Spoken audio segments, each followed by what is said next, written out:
Yeah, the shining golden signs.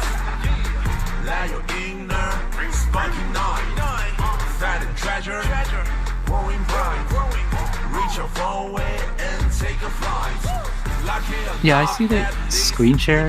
Yeah. Okay, cool. It's just that again, my camera's not on. Oh, gotcha. Not yet, everybody. Yeah. Something's gonna happen. But while he's getting that ready, this is episode 317. We're almost to 320. We're getting there. With yours truly, as always, Sean, aka Hawk525, and my not so visible at the moment cohort Zawa. He's still getting something ready to debut, something pretty special. I have not seen it yet. I know what it is, but but I know what it is, but I have not seen it yet, so it's a surprise for me still. So Hawk's gonna be like, ugly. Stream over. I would kind of laugh though if it was just like like a slime from like Dragon Quest or something. I'm like, okay, all right, man. You'd be like, this is it. This is it. That's it. That's it. Where's the rest of it? I think we should be good. All right. Questions are good. Okay, so let me know, man. Let me know. All right. Here we go.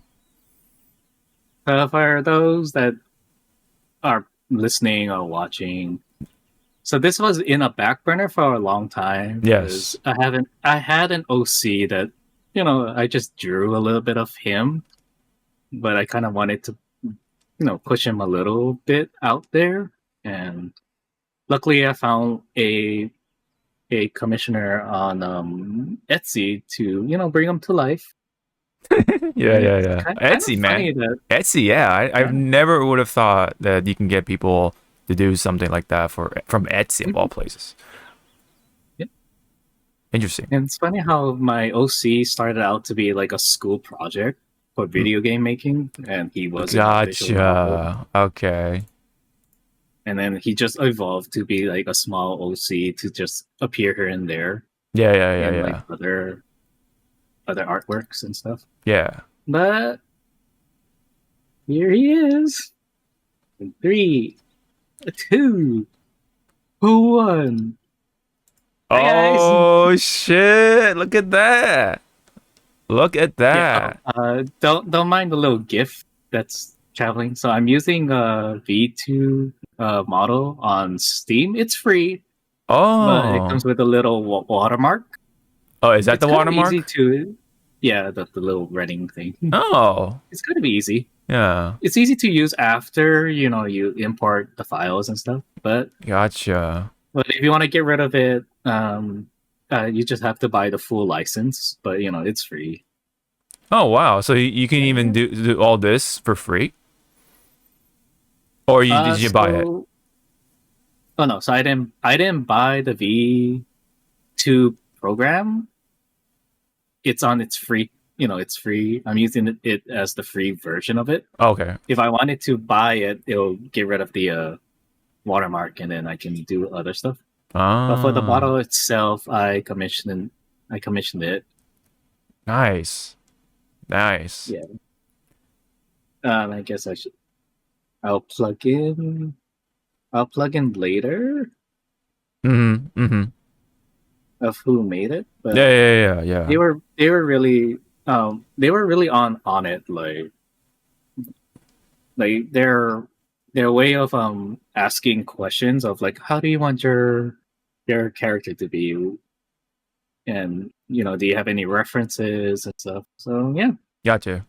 So I'm Nakayama from All Tunes on Etsy. They help give my boy life. Nice. Yeah, it looks pretty good, man. Yep. Especially if yeah. Go ahead.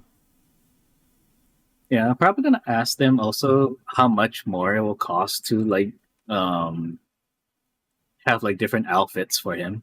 Oh snap! Yeah, right. You got to do the Yeah, so for like maybe Vtuber stuff. Halloween, he'll be like, I don't know, wearing a Shinigami captain or Luffy's stuff. Mm-hmm. Right. Yeah. Yeah, that's Oh, I forgot to mention. For now, well, his first name is Zane, but I haven't gotten like his last name yet. Gotcha, Yeah, so gotcha. All Zane's right. he's a real boy. Yeah. Nah, that's cool, man. That's cool. How hard is it to like rig it and like put it all into like VTube Studio or whatever? So that I do not know. Okay. So what my commissioner did is they did everything. So and they just gave me the files to just plug it in. Plug it in. Okay. Essentially gave you the keys, Yeah. but they made the keys. Yeah. Oh wow. Yeah, they made the rigging. They showed me progress sketches first before coming down to what you see now. Gotcha. But yeah. Okay. Cool. That's awesome.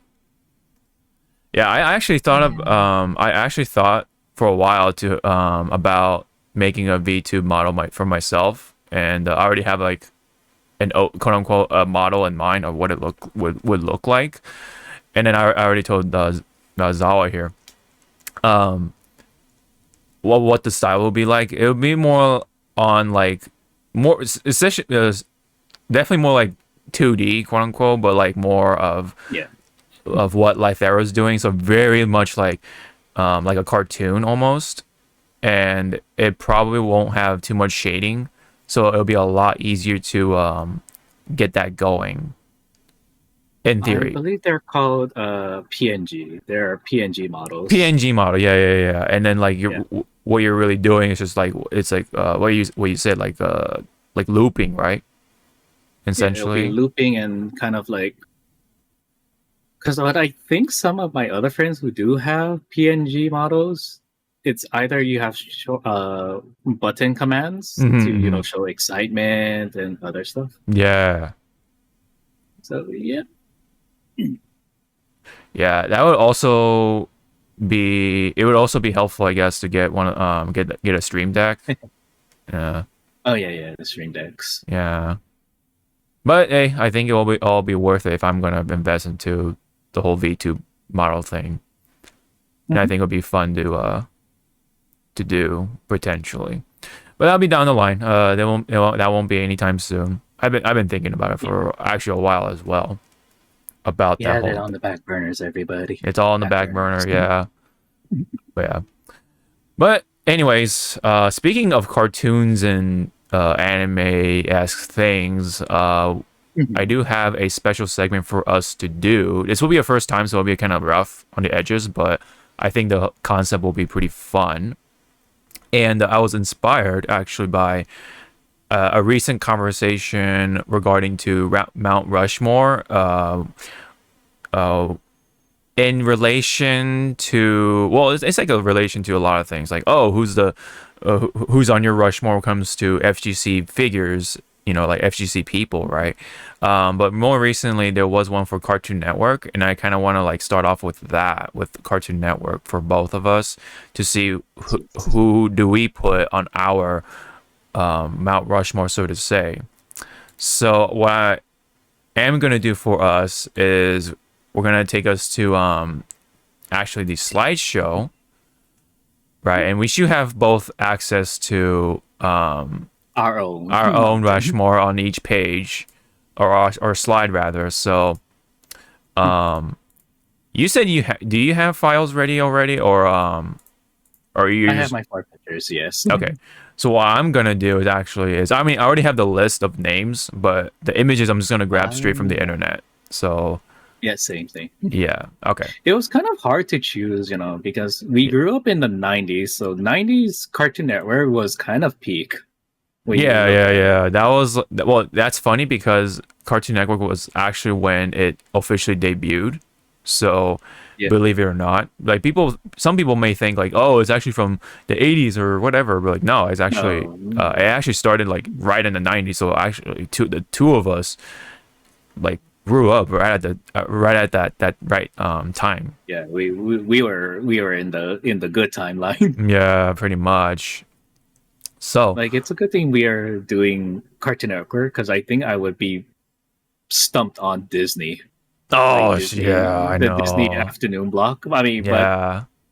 hands down, I think for both of us, what Gargoyles is gonna be on there Oh somehow. yeah, Some way. with full Like, chested, yeah, I think Gargoyles would be on there if we're gonna yeah, do a Disney Channel type of Mount Rushmore. But what for today, I do want us to solely focus on Cartoon Network for sure, and here's some rules to establish, right, for for this Rushmore at least. So I want us to focus on just solely Cartoon Network, and what I mean by that is shows that were actually on Cartoon Network from the debut and on. yes, So because for example, right, as much as some shows are super associated with Cartoon Network, they are actually from other show or from other syndicates or network. broadcast networks, right? So let's say for example, one of the big ones is Batman animated series. I actually found out that it actually first debuted on oh shit, I think it was like either Fox Kids or it was like MBS or something. Let me actually look that up real quick just so I remember. But I think you DM'd me saying that. yeah, It yeah. was Fox Kids. Oh, was it Fox Kids? Okay. That's Yeah, it actually was Fox really Kids. yeah. I was like, what the hell? Like I didn't even like remember that, but That's until because at the time I think Fox Kids and Kids WB they had that joint quote unquote partnership. yeah. Yeah. Because I remember like some shows will show there, and then they Mhm. will move to Kids WB, and then Mhm. some shows on Kids WB will move to Fox Kids, and Mhm. and then Cartoon Network was their own stuff, and then Yeah. WB no was it WB? It was either WB or Fox. They also got a ABC Family. Mm. Fuck, my age is showing. Carbon Right. dating. Yeah. Yeah. I remember, oh my god, that you just reminded me of somehow of JetX. Remember JetX? Oh yeah, Jetix was their other cartoon afternoon. No, It was the afternoon. weekend. It It was was the like a weekend. It weekend was or the morning weekend. block. It was Yeah, like a lot of things. It yeah, was a block that featured like anime and all that stuff for ABC yeah. Family. That was like that was man, what a time. What a time that was for TV, man. So anyway, Yeah. so the other That show. yeah, right. So the other rule that I want to establish for general Rushmore, Mount Rushmore segments is that, at least on this show, is that I don't want this to be like, oh, this is our favorite anime. I want to make this like, or not anime. What it So it's defines you, what it had. or- Well, it's not. I don't want to make it us. So well, okay, maybe kind of a little bit loosely based off of us, but from our perspective. But I also wanted to emphasize on how much of an impact it had on the landscape rather than like culture impact. yeah, like the landscape of like other things in general, not just for us kind of thing personally, because that would be more just like a top 4 list, which is would not be as interesting to me anyway if you're going to do a Mount Rushmore. So that's just what I wanted to get that out before we get this going, and from this point on. So I'll go first, so that way you can kind of like follow how I do things. You follow along, yeah, exactly. So let me get my my notes out. I gotta pull out my phone, but yeah.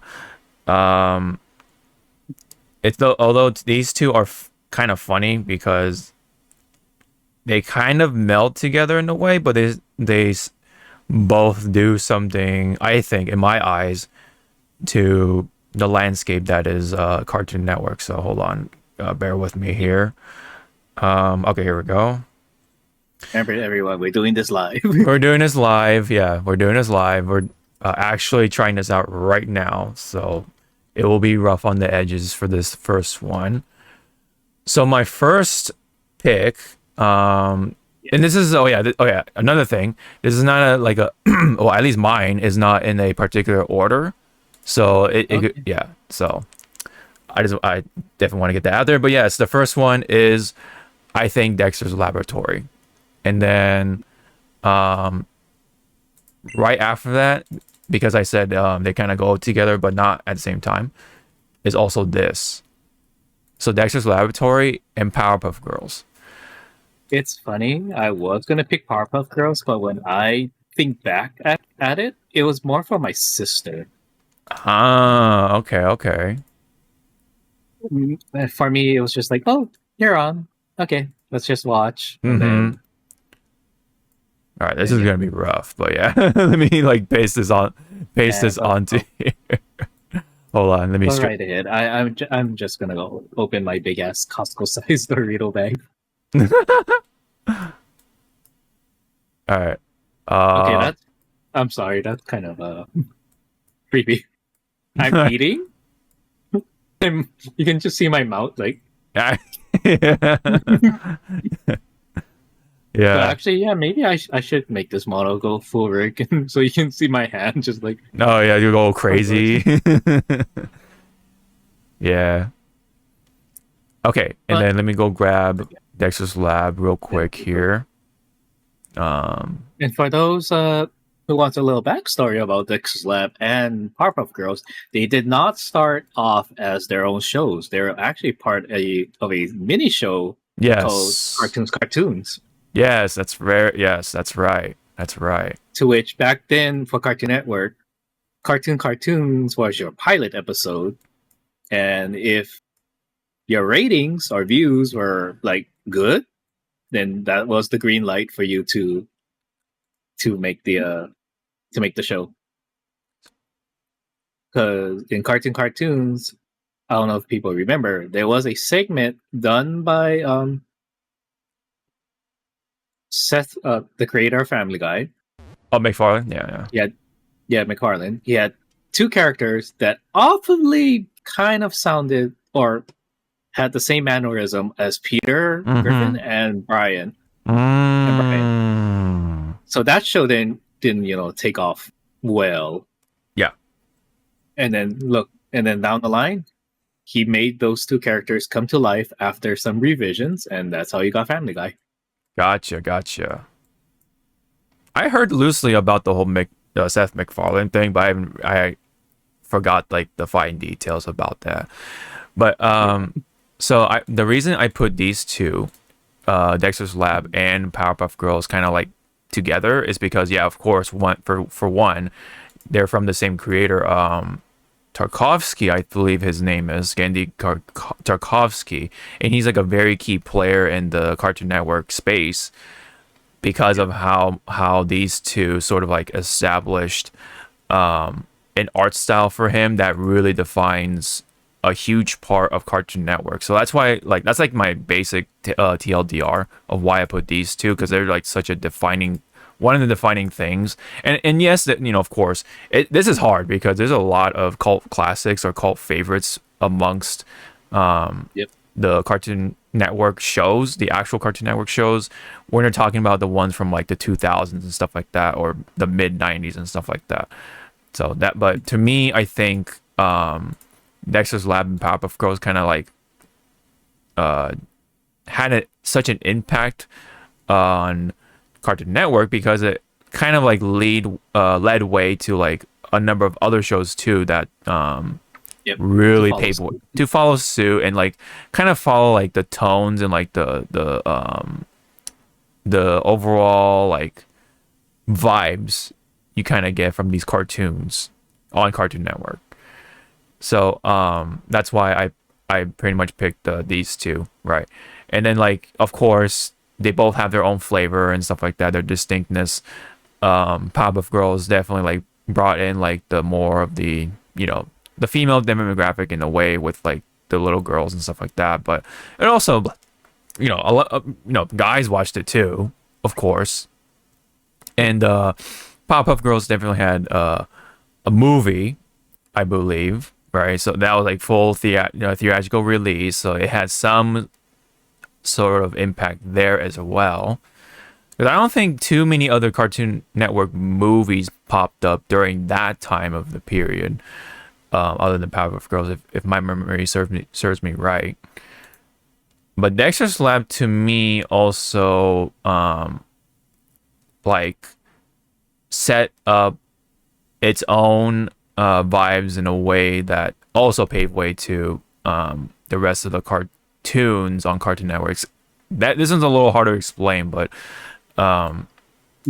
there's just something about it besides this art style that kind of like also established the dynamics too of like, you know, character tropes and stuff like that. With you have Dexter, of course, but then you have the other half, I think, was who was Dee Dee, right? Remember his older sister that always not tried, but she kind of does her own thing and then unintentionally like destroys the lab and stuff like that. So there's that whole like running gag kind of establishment,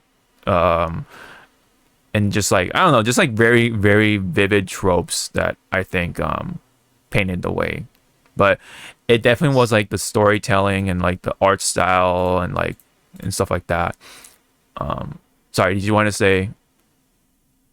Oh, oh, got the hands. I can kind of see the hands. And yeah. Anyway, so with that being said, I wanted to also bring in the next one, which is funny because it's also from the same creator, which is Samurai Jack. Okay. Yes. So I think that if it wasn't for these two in terms of like art style, it would have kind of been let's just say different, you know, or at least like we would have had something a little different. But yes. I'm trying to grab I think this one will be fine. So I'll copy this one. I'm gonna go ahead and paste it onto here, and then just shrink this down. So yeah, Samurai Jack I think is my next pick, solely because this is like this is like basically Dexter's Lab and Powerpuff Girls, but then there's Samurai Jack to kind of take it to the next step or the level in terms of like action, but also just really defining storytelling. Yeah, you know? Good storytelling. Yes. Because it shows like, yes, it's not, you know, Cartoon Network isn't just about being zany and loony and just like having like these sort of day by day storytelling, if that makes sense. But Samurai Jack kind of established that Cartoon Network also has an actual storyline and storytelling that, you know, goes that progresses along the way. So Samurai Jack I think did that beautifully. And not to mention, right, we had performances from Mako, right, as Aku, who is like one of the most unique villains I think in the Cartoon Network lineup. And then also you have Samurai Jack, of course, who was voiced by Phil Lamar. You know, like it's such a different thing. Like, hey, it's a, you know, black person voicing a Japanese character. So like, you know, so there's a lot of like, you know, sort of breaks in sort of like how we see things, I think, in a way. Let me see here. Let me see if I can like, oh yeah, I can bring this back a little bit. Hold on. There we go. Okay.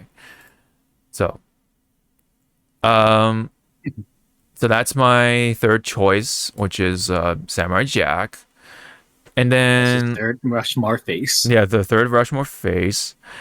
I think this one was a bit more of a toss-up, but I think that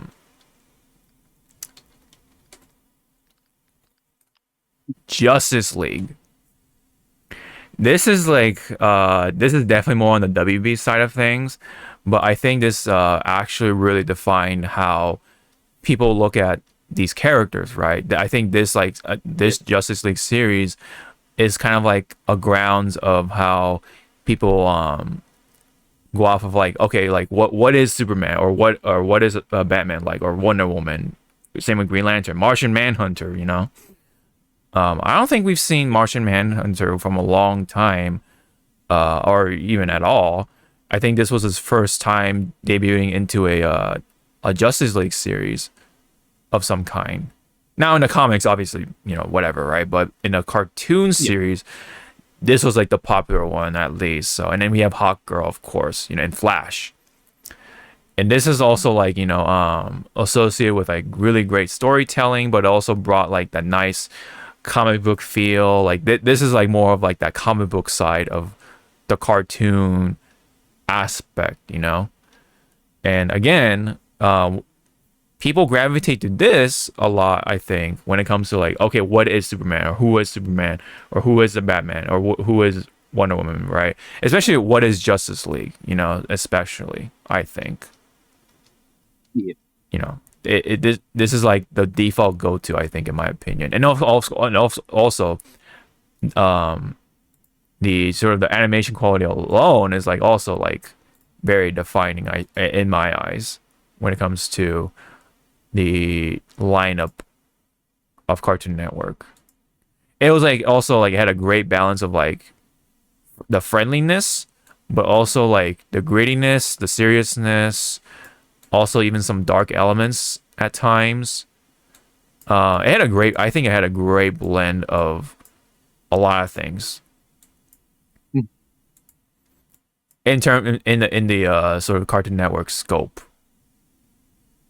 So, obviously, yeah, like, you know, there obviously there's shows like, you know, Batman animated series, Superman had his own series, this and that, but this is where they brought them together. They show like the dynamics between the, you know, the characters. You know, you have Batman's relationship with Superman, Batman's relationship with Wonder Woman, all that stuff. Even, of course, Green Lantern, or John Stewart here, had his moments. Yep. Same with Wally West, aka Flash, Hawkgirl, and then you have John Jones, aka Martian Manhunter, right? Mm-hmm. There's a lot of things, yeah. Yeah, there was a lot of like the dynamics. Mm-hmm.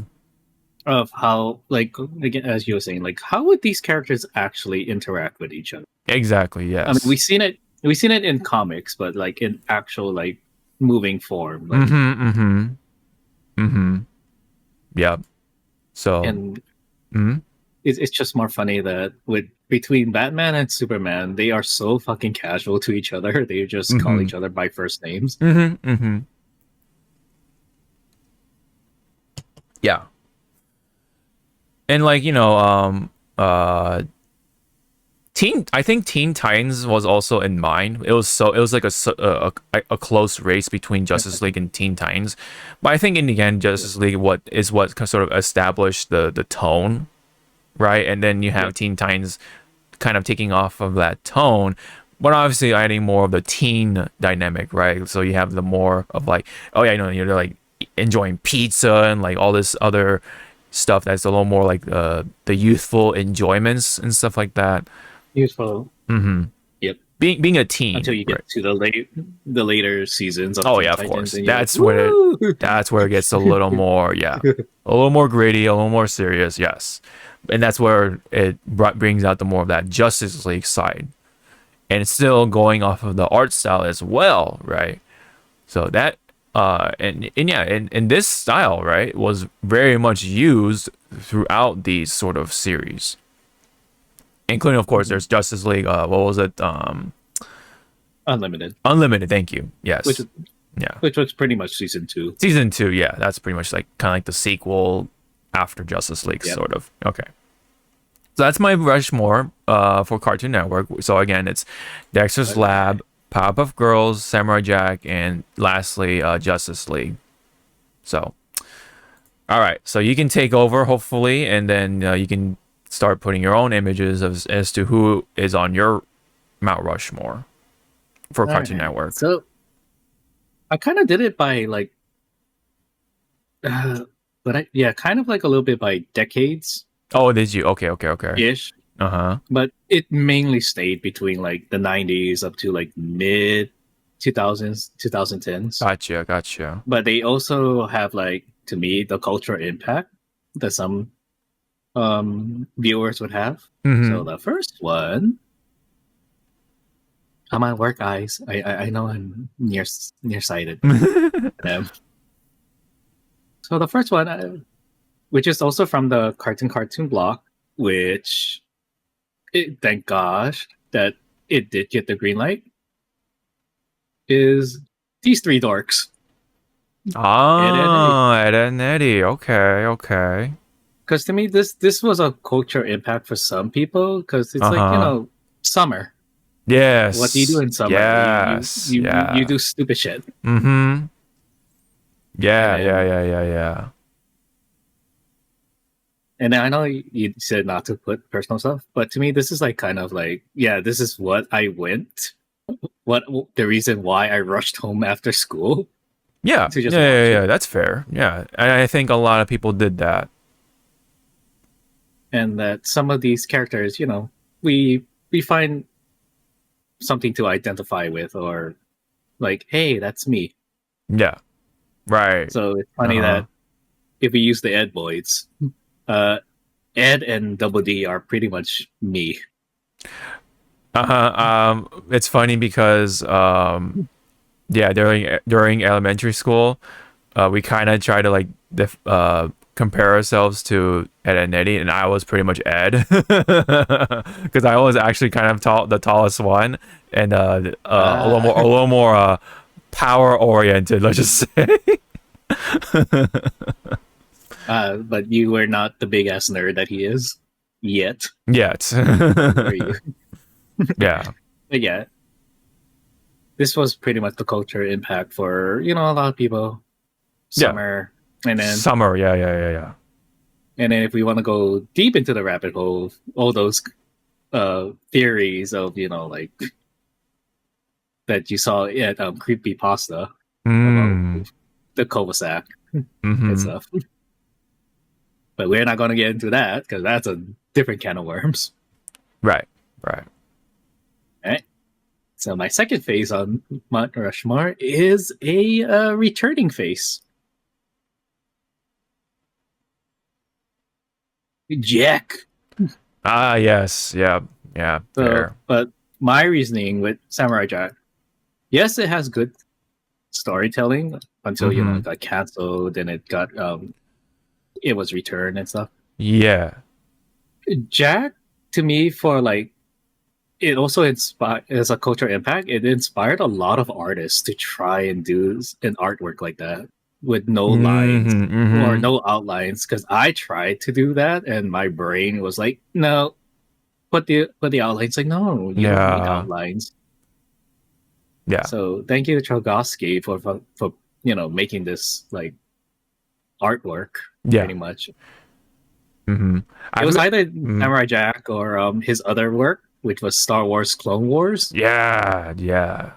But that's another one. Because I am Star Wars fan, it's not canon. I can hate that. Right. But at least the Clone Wars, the 3D show, borrowed or somewhat used some of the storytelling elements of the Trotsky to help do their own storyline or storytelling. Right. But yeah, culture impact with Samurai Jack is the art style. A lot of people, I guess, started to be inspired to make art like that in that style for a while. Yeah. I forgot to also bring in like not only the artist side of things to the fan artist, but it also like just continued to bring in like Japanese culture into the mainstream, besides anime, of course. But I think Samurai Jack also like I think it did it tastefully for the most part. Yeah, there might be some stereotypes thrown in there, but for the most part, it was pretty respectful. If you're talking about samurai, yeah, it's stupid. I like the jabs at times too, at like Jack's clothes from what's that guy? Oh, That yeah, yeah. Scottish dude, the Scottish man, The Scotsman. the Scotsman. Yeah. Why are you wearing pajamas? You hootin' naddy. Lingo. I was like, Jesus Christ, this is a long ass insult. Yeah. Yeah, the Scotsman was like another great character in that show. So, all right. Third phase of Mount Rushmore, kind of also with the art style and a little bit of. Well, these last two are kind of superhero, but done tastefully, and it was pretty much fun to see people or kids have that imagination again of being superheroes. So the first one will be original Ben 10. Oh, okay. Yeah. I can definitely respect that. Yeah, so with Ben 10, it also was a cultural impact for people that or kids that wanted to be a superhero, but just a little different. That transformation sort of aspect. Yeah.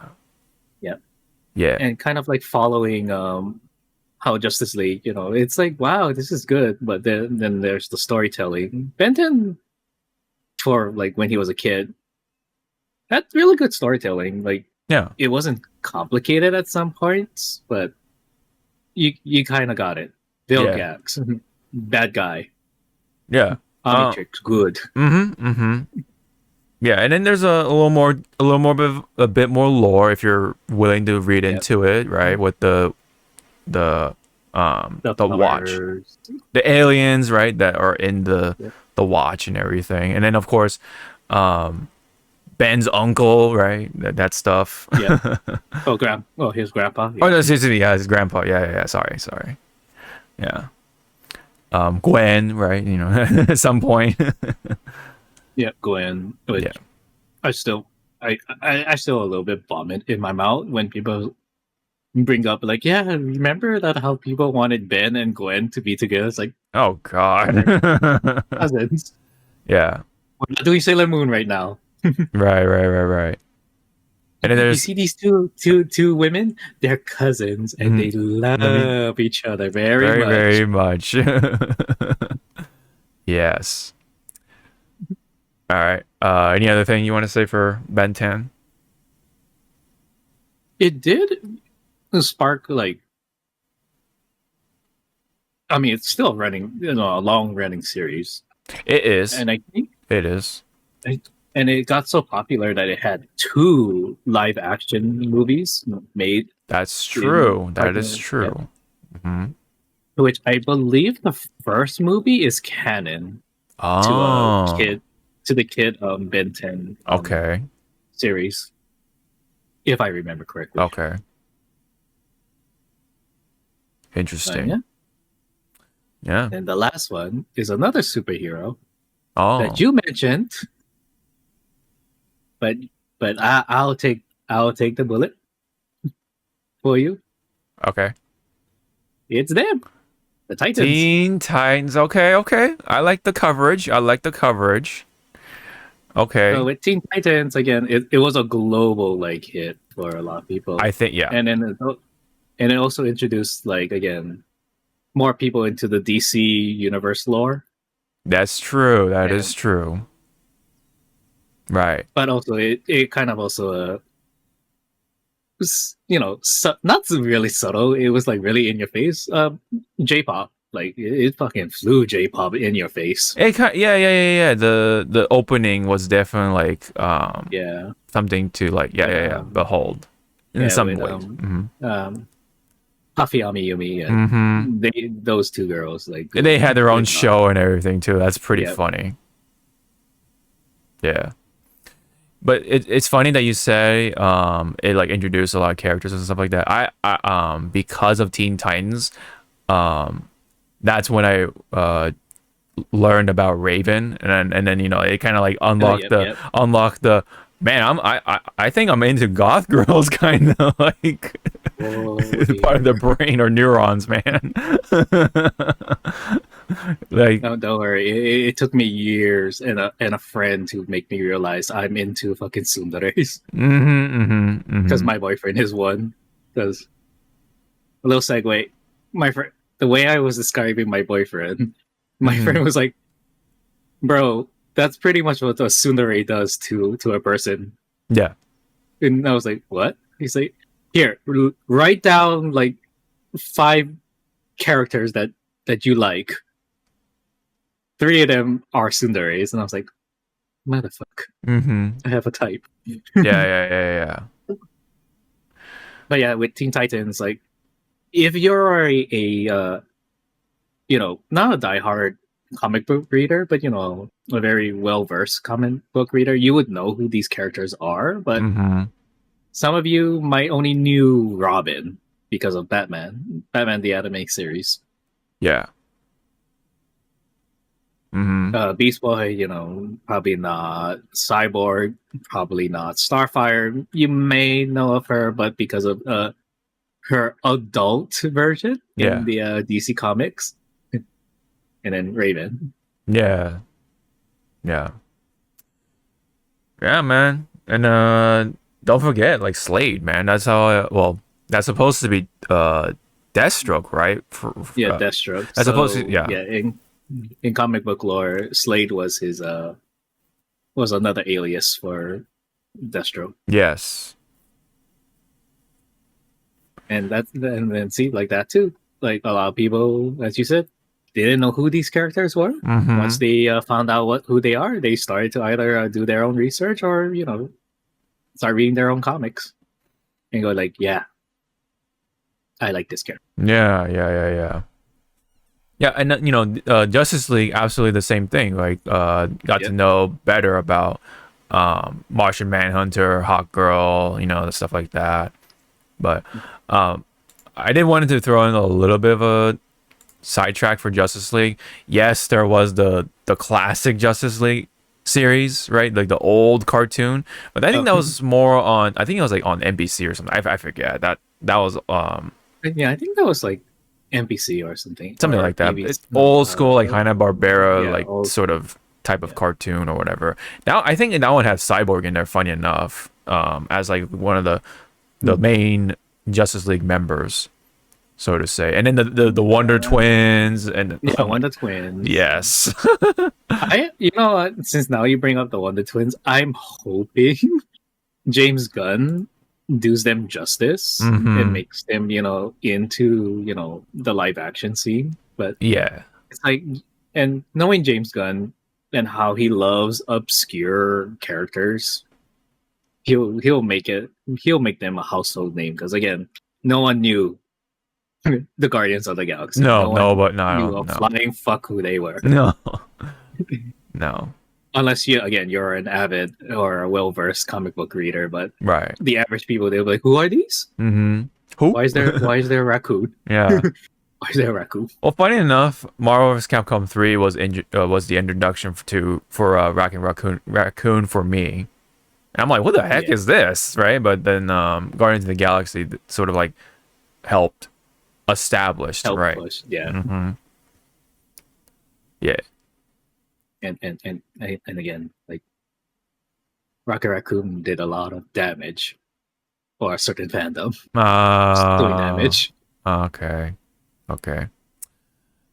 Venom and Rocket for him. Right.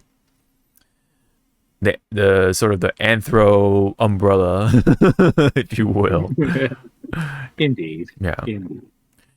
Yeah. So anything else you wanted to say for your Rushmores, or? Well, like again, like my Rushmore is pretty much like by decades. Okay. Yeah. So you know, you start out the '90s with Ed and Eddie, then you travel to like early mid 2000s with both Samurai Jack and Ben 10. Ben 10. Or I think I got the timeline wrong. Oh, I think Ben 10 came. Well, Ben 10 definitely came after Teen Titans. After Teen Titans, yeah. Yeah. But still, like, yeah. Yeah. It's still in that little time stream. Yeah. Oh, so yeah. Oh, yeah. Go ahead and repeat your your faces, right? Just for the sake of. So for those that are listening, my first face is Ed and Eddie. Okay. To kind of semi represent the 90s. The Samurai Jack to celebrate, or pretty much celebrate the early 2000s. Then Teen Titans and Ben 10 for the 2010s, I believe. Well, it's definitely right, like late. I would say late mid 2000s. Teen Titans. It should be around mid 2000s though, because I remember I was still in middle school when Teen Titans was like huge. Yeah. Teen Titans. We were 13 years old, so 2003. Yeah, 2003. Okay, there you go. Yeah. So early, still Ben 10 was that should be after 2005. 2005. Okay. 50. Wow. So we were 15. Yeah. Jesus. Yeah. This VTuber model is gonna start having gray hair. Yeah. Oh man, that's funny. That is funny. All right. So I think both of our it's funny that both of our Rushmores are actually kind of different, but at the same time like not. So we both like had our reasons why we think our picks had this type of impact, blah blah blah. Like you're right. Like I think. And then he like celebrate like the summer, right? When how you look forward to summer as a kid, and then Ben 10, right? Like the superhero stuff, transformations and stuff like that. Teen Titans, I also pointed that out as well, like the whole teen thing and all that fun stuff. More superhero introductions in between.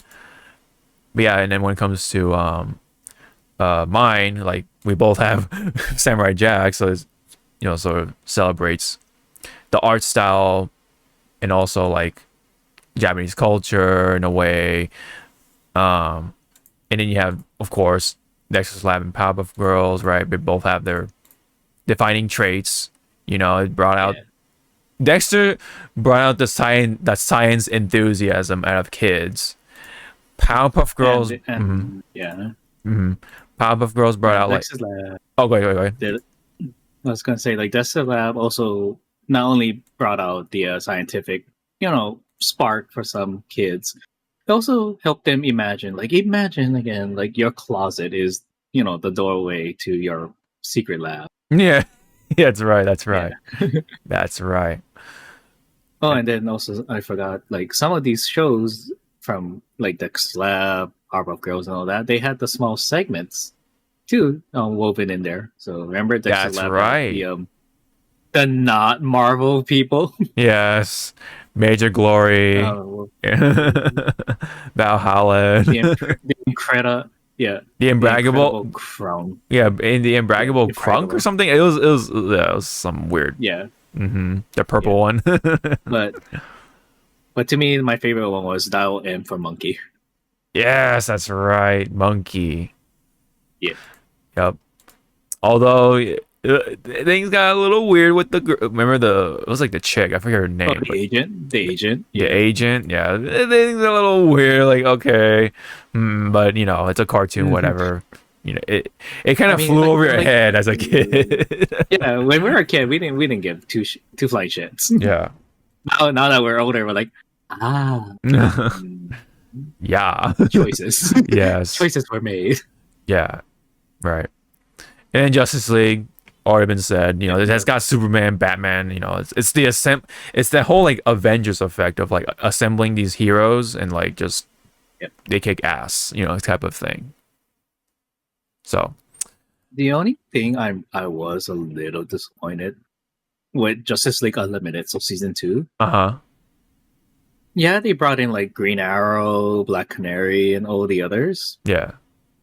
They didn't bring in my favorite DC hero, which is Blue Beetle or Jaime. Oh, that version. Yeah. Because I'm sorry, the first Blue Beetle, he's fun and all, but he's fun with not Guy Garner, with Booster Gold. Oh. Which I can't wait to see that that movie with Boostago that James Gunn is making. 'Cause Oh, nice. how do you make a loser like Mhm. good? Hey, I mean that's what James Gunn seems to specialize in, right? Yep.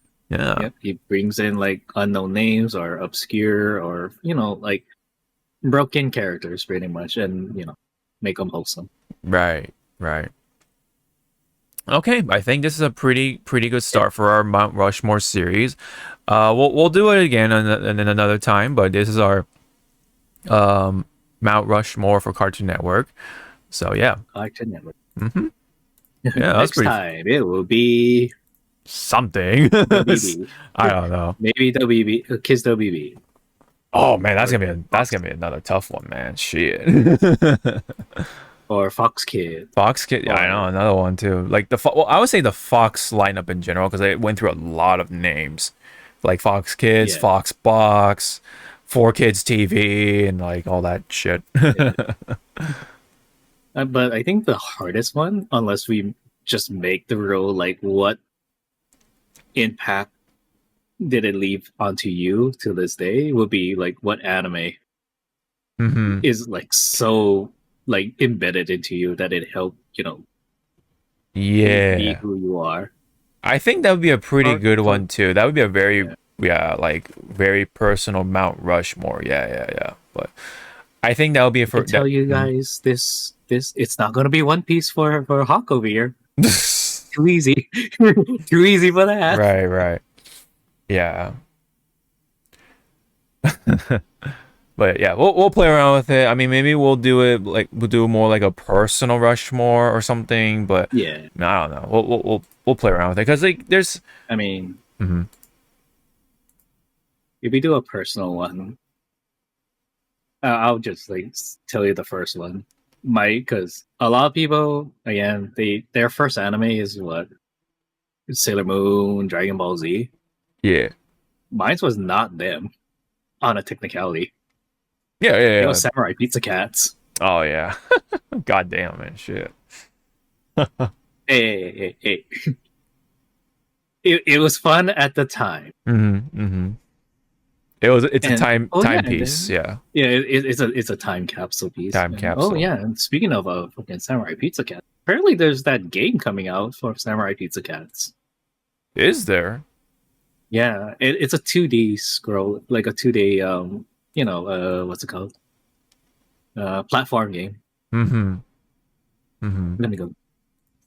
I'll show it after. Okay. All right. But it's like, again, it's like Samurai Pizza Cats. But why? Who remembers this? Right. Are you calling us old? Alrighty, that's it Yeah. for Mount Rushmore. So that was fun. Blow it up. I mean, save it. we'll definitely save these.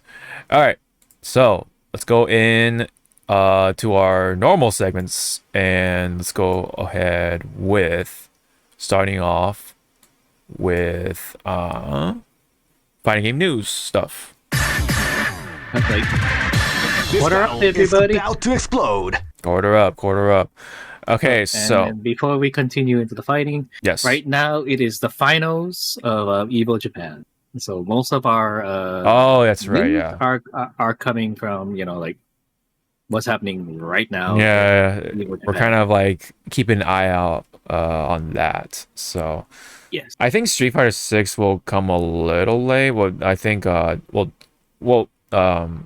already did their thing, I think. But anyway, Yeah. there is stuff to talk about still. So let's get right into Let's it. begin. Let's begin. Hit that button. Yep. With Granblue Fantasy versus Rising, right? They had their little reveal of Galleon's gameplay. We already knew Galleon was in the lineup for Yeah. the DLC, but Galleon's gameplay now is Revealed. Now it's come to fruition. Let's go ahead and fire it up.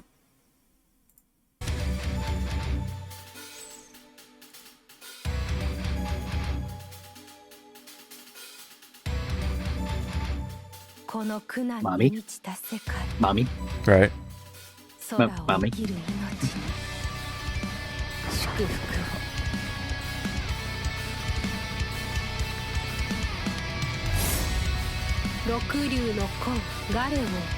So, because I am not what's the word? Well versed. Yeah. What is she? She's a god? So she's a primal, right? You know, like in Final Fantasy terms, a primal. Galleon is one of the 6 dragons, so she represents the Earth Dragon, and she actually is a dragon, in fact. But for whatever reason, she chose the form of a how do you pronounce it? It's like Arun or something, Aruning. Because you can see like the ears. It's weird because she has like 4 sets of ears. Because she has like the animal ears, and she has like the pointy dragon ears. All I know is that the 6 dragons are supposed to be like also another formidable, powerful group. I don't know. I don't know like the finer details about Galleon herself, but that's kind of like the gist of it. Oh, it's like I was gonna ask, like, because they're primal, do they have a purpose? Like, let's say a faction, like a kingdom is like growing too strong. Do they intervene and go like, "Hey, stop that shit"? Oh yeah. By the way, that's Galleon. That's her true form in the background. So she's like this big ass huge dragon. There you go. Look like dragon. I've seen bigger. Yeah. That's her true form. So I think she is the biggest dragon of the bunch, if I'm correct.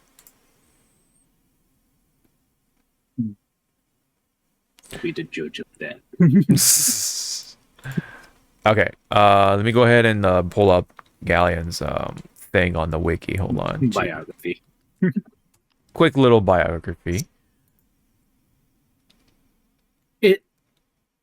So while he's pulling up, yeah. So the ring that's behind her when it, and she was like, I guess, entering the stage and how it formed, I'm like, is that where they got the idea for Magneto's reload?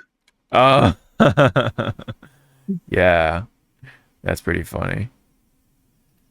But yeah, it probably was like coincidence and all that. Yeah. All right, let's begin with the biography. So Earth personified, the dragon takes on the title of Galleon the Gold, incensed by how the landmass is occupied by all who live under the skies is so much more minuscule than it was originally meant to be. She laments the hardships that sky dwellers are forced to endure, harboring compassion as bounteous as the earth itself. She chooses to live beside mankind to better understand their plight and to change along with the world. So it sounds like she's like one of the nice dragons going like, you know what? Yes, yeah. What's all this hullabaloo with these mortals? Let me mingle with them. Mm-hmm. Yeah. There's a lot of lore in Grand Blue as well, so it's even hard for me to like kind of keep up with it. It's a centimeter. 155 centimeters. Like, the fuck is a centimeter? Oh yeah. Give me inches. yeah. She's pretty short. That's in her mortal form, which is funny because as a dragon though, she's like literally like the biggest one of the bunch, I believe. Yeah. If you want a better look at her dragon form, her true form rather, let me see. I think it might be around here. Okay, never mind. I have to pull up the boss version. She is a boss that you can farm off of for materials in Grand Blue. Yeah. For like certain weapons and such like that. Raid, there we go. So that's one of the images right there. You can kind of see.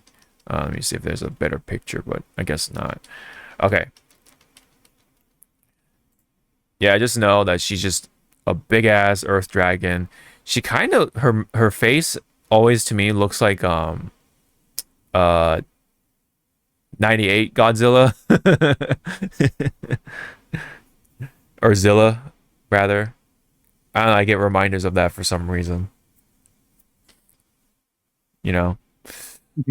Yeah, and then yeah, I almost, I, I almost choked on my Doritos when you said Zilla. yeah, Zilla. So here are the rest of the dragons. If you want to get like more of a reference here, so there's Wellness. He's fire. He represents fire.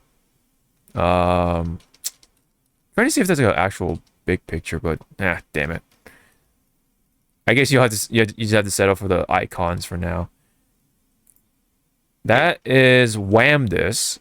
She looks more like a jellyfish than a dragon, but she's still considered a dragon somehow. That she represents water. That's Galleon. This one's a hard one to pronounce. It's like Arier or something. Ariar. That is a wind dragon. Smash a pass. This is a Luo, I think. That is light dragon. And that is this one's always a little hard to remember. Oh my god, she's like one of the better units in the dark element. Shit.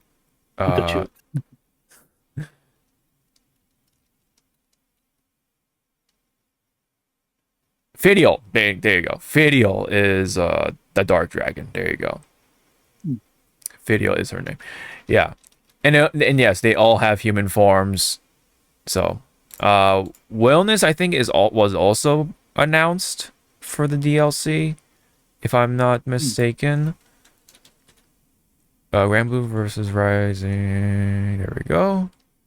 DLC season 2. Yes, Wellness is right there. Oh, there's no page for him just yet for the Rising side. So that's him right there. Yeah, I don't know if they're like an actual faction, so to say. They're kind of like the Four Emperors, basically. Like they call them Four Emperors, but they're not actually like a faction that works together, kind of thing. But I could be wrong on that. But I'm not too sure like what their overall purpose is, other than like they're just powerful, extremely powerful dragons at that. Yeah, because in Genshin, right, there's you have the Archons, the 7 Archons, but you also have the 7 dragons that kind of rival them in a way, and they're like kind of there just for the sake of like they're dragons, they're powerful, you know, that kind of thing. So I think it's a similar thing here. The 6 dragons are kind of just there just because they're dragons, they're cool, and they're very powerful. Is what I'm kind of taking away from. I see. Yeah. So that at least that's the thing for now. So I guess yeah, if you want, you know, Wellness should be the next one, I believe, right? But anyway, take a good look at back to Galleon here. Yeah, replay her. Yeah. Like replay her video, but you know, slow it down. Yeah, slow it down. Yeah, hold on. Let me mute it. Oops. What was it? Oh yeah, right there. Let's do half speed, and then let's just play it from here, I guess. She also looks like a nun. Yeah, yeah. Peaceful. She's definitely more of the peaceful one of the bunch.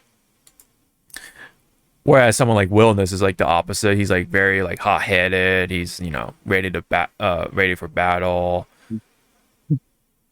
Yeah. And I think her gameplay in terms of as a fighting game character, she is going to be playing as a grappler, surprisingly. Yeah. She has like a lot of grab. Yeah, she has an air grab. Yeah. Ground to air grab. Throws a lot of rocks too. Has a number of setups, it looks like, because she throws out like circles. I bet you that's a lot of people's when she does that grab you between her legs. Like, oh, I wish that was me. Yeah. That's her dodge animation. Everyone has a dodge. Because I think Granblue has a dodge button. Yeah. There's her super, one of her supers. Good lord. Yeah. Yeah, that they knew what the camera work was going to do Mhm. to some people. I think she's actually embodying a number of like traits from multiple races. That's interesting because she has the animal ears, but I think she also has horns, and she has like the elf ears or what the dragon ears. That's really interesting. And the fact that she's short, is like a what's that race? Drafts. That's the that's the race that has like the horns and everything. They're basically like bulls people.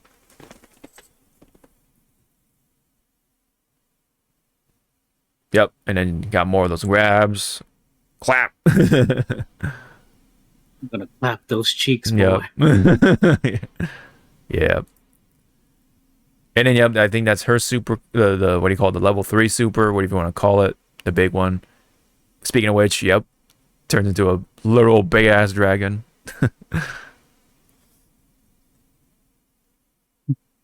So that's essentially that. What do you think of her like design overall, though? If you want to comment on that. Yeah, my VTuber models might go a little crazy because I'm gonna have to put my glasses on. Yeah. Yeah, I'll play it back again just in case. Yeah, as I said, she looks nunnish. Yeah, like a nun. Yeah, right. I'm also guessing she doesn't open her eyes, right? Not too much, right? Not too often. Always has that sort of like peaceful, like keep my eyes closed kind of look. Yeah. She kind of she does the Brock thing. The Brock thing. If Brock opens his eyes, oh, you die. Basically. Yeah. Shit gets real when she opens her eyes kind of trope. I mean, overall, she looks good. Yeah. I do like her earth ring. Yeah. The earth ring is pretty cool. I just wish that, I mean, I guess it'll be harder on the animators. Right.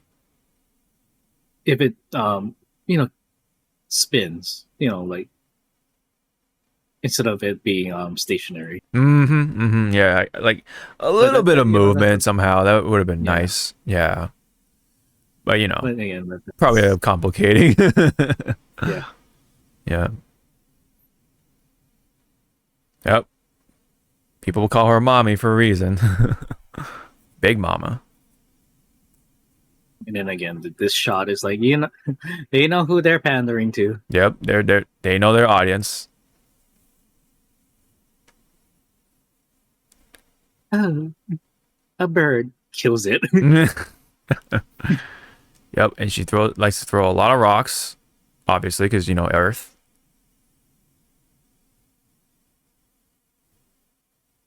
Has a nice wall bounce, sets up the little circle. So it looks like she'd be a pretty good setup character along with the grappling. So that's probably going to put her maybe more towards A tier, maybe. But I don't know. I don't know how the game has been played as of late. I don't know who's top tier at the moment.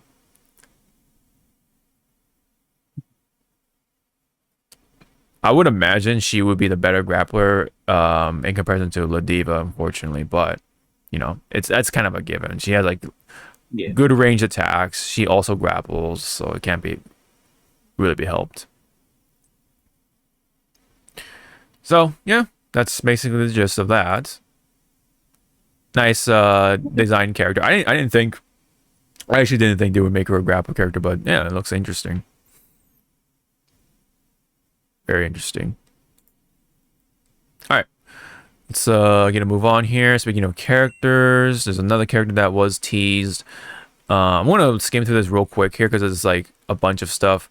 This is including the World Tour stuff, but they're also announcing like some changes and additions, including the ghost fights. I'm not sure what that is. Oh, so ghost fights is pretty much did you play KI? No. Oh, I did not play KI. I did not play the new one at least. Yeah, so KI pretty much had quote unquote ghost fights where you'll download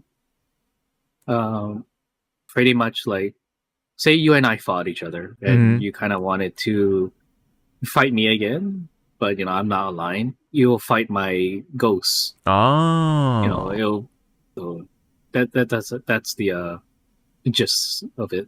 Okay, cool. Okay, that's pretty neat. Can I was wondering if you can have two ghosts sort of like fighting each other, but maybe that's not how it's gonna work here, unfortunately. And then more costume pieces, including like cyberpunk stuff. It literally screams cyberpunk, but they can't say it, so it's like just vigilante tech. It's funny.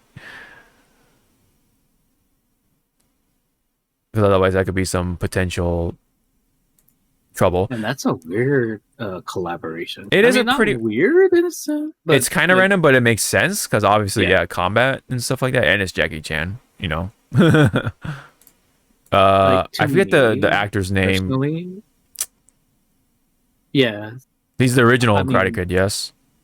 Yeah. So, for those who don't are listening, so Karate Kid Legends is the next up collaboration with Tekken, and I saw already the trailer preview when I went to watch Thunderbolts. It's supposed to take place in the same universe as the Karate Kid and Cobra. So so that's why the first Karate Kid Daniel-san is there. Okay. Because they also name drop, and they also have a picture of Mr. Miyagi. Oh, okay. Yeah, so that kind of was this, to cement, like, is this, part of the same universe, or is this a new timeline? It's like, no, right, there's Mr. Miyagi's picture. Ta-da! Right. All right, and then you do have more pieces. Oh yeah, so from the collaboration, I guess it's free, so that's nice. So you got the posters slapped into the city. That's pretty cool that they incorporated that for the time being. Random stuff. This is paid DLC pieces for featuring like I guess they're supposed to be like tiger colors or something for both Panda and Kuma. Well, I guess Panda looks more like a cat. Panda looks more of a tabby cat. Yeah, it's like a house cat, and then Kuma is like a tiger. That's funny. You got Dragunov's classic costume. All right. Fair enough. Colors for Kuma and Panda, they're free. That's pretty nice. The green one on Panda looks like I took a lot of acid. I know, right? And Pac-Man stage. Ooh, okay. This is pretty cool. Wow, that looks so cool. Is your PS5 sounding like a jet engine? Oh my god, that's a whole can of worms. I can tell that this will not do well if they did not make their fucking online, as well as it is right now. Right. I'll mention about the whole issue with the PS5 and the bit, but meanwhile, there's Pac-Man stuff. Oh, that's kind of cool. You get the volleyball thing with Pac-Man's face, and then the Pac-Man head. Okay. Unfortunately, a number of them are paid from the Fight Pass, or it's a Pac-Man event, I guess, for the Battle Pass. So if you want to get it, you gotta go play it, I guess. And then, so we had the stage announced, right, for the 45th anniversary of Pac-Man, which you can get from the season pass, season pass. Yes, what's coming up for version 2.0 something. All right, fair enough.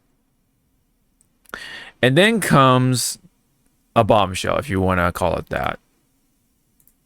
So I'll play the audio for here.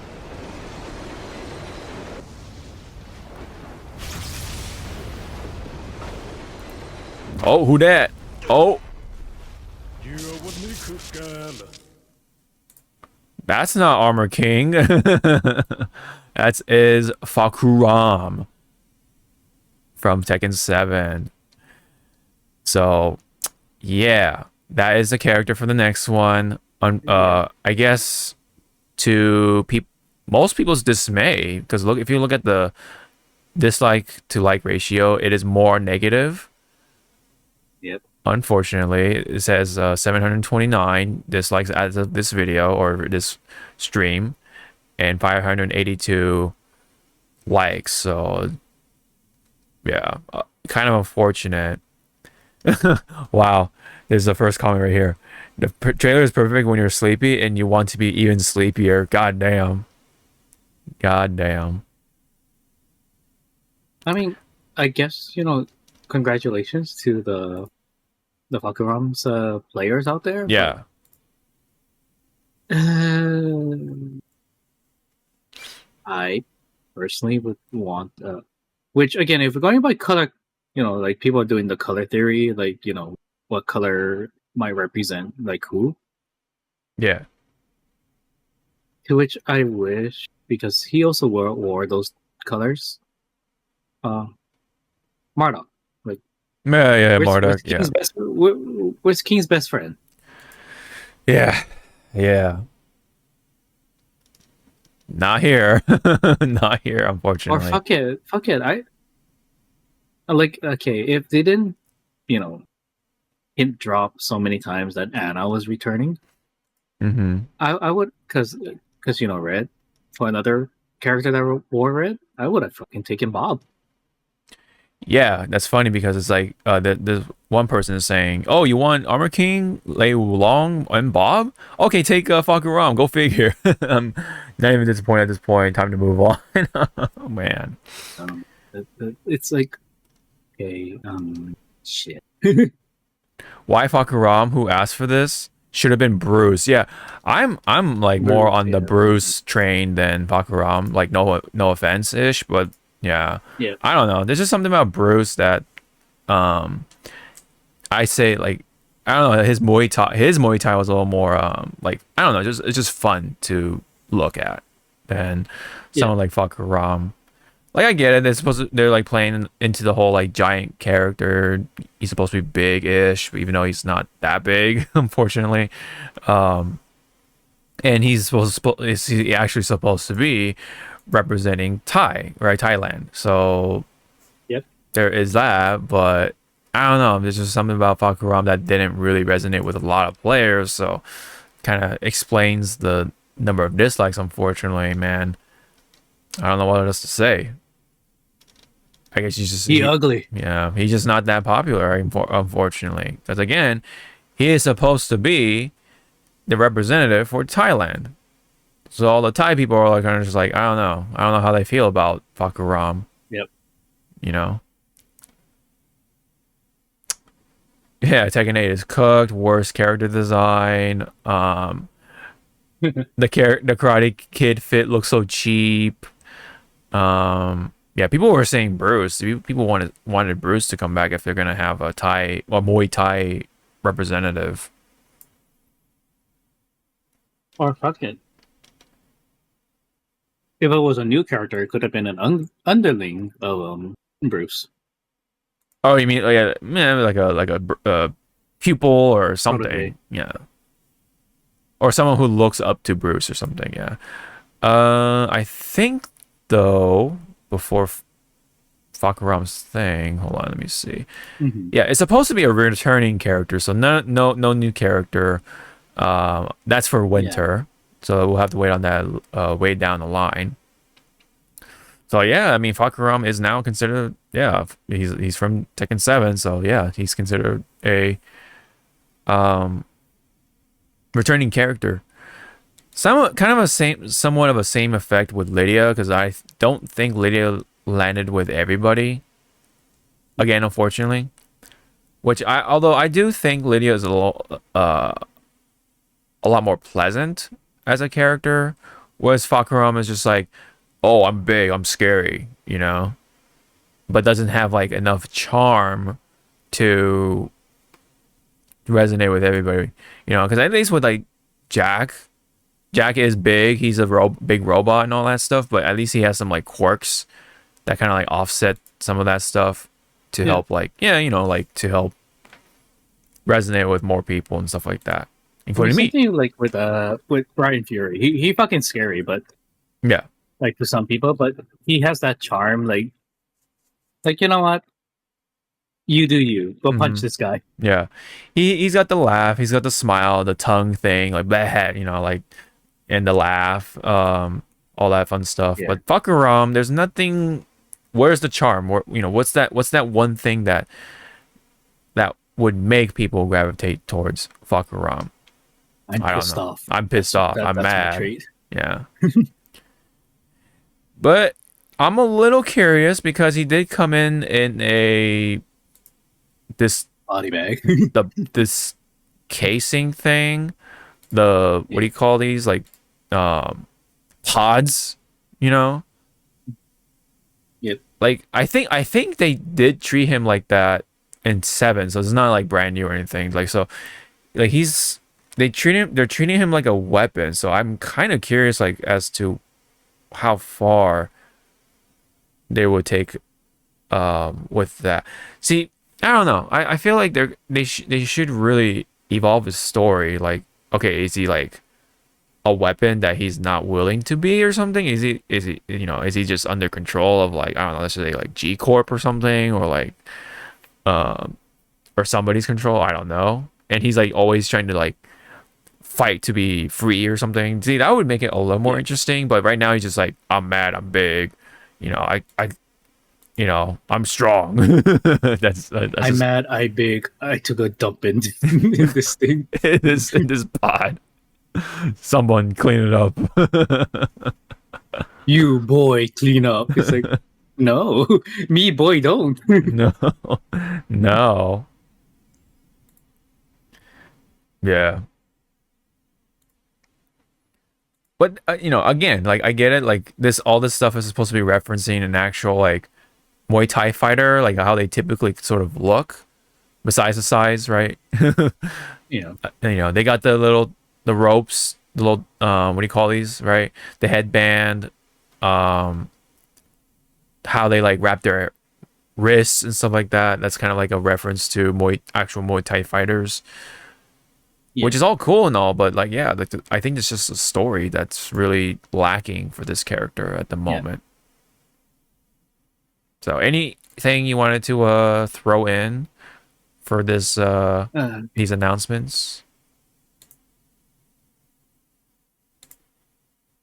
I mean, again, like it was just showing like, you know, upcoming events. Yes. What you can do, get a very interesting looking stage. It's just that, again, good luck to those that has very poor internet. That thing's gonna eat up your net.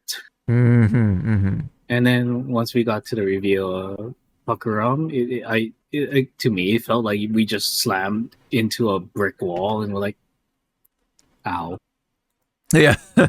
Yeah.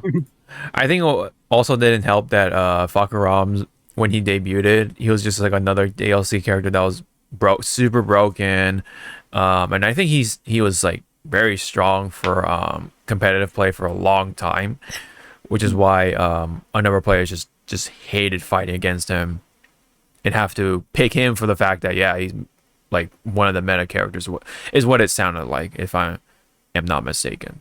So also that's adding to the hate towards Fakuram right now.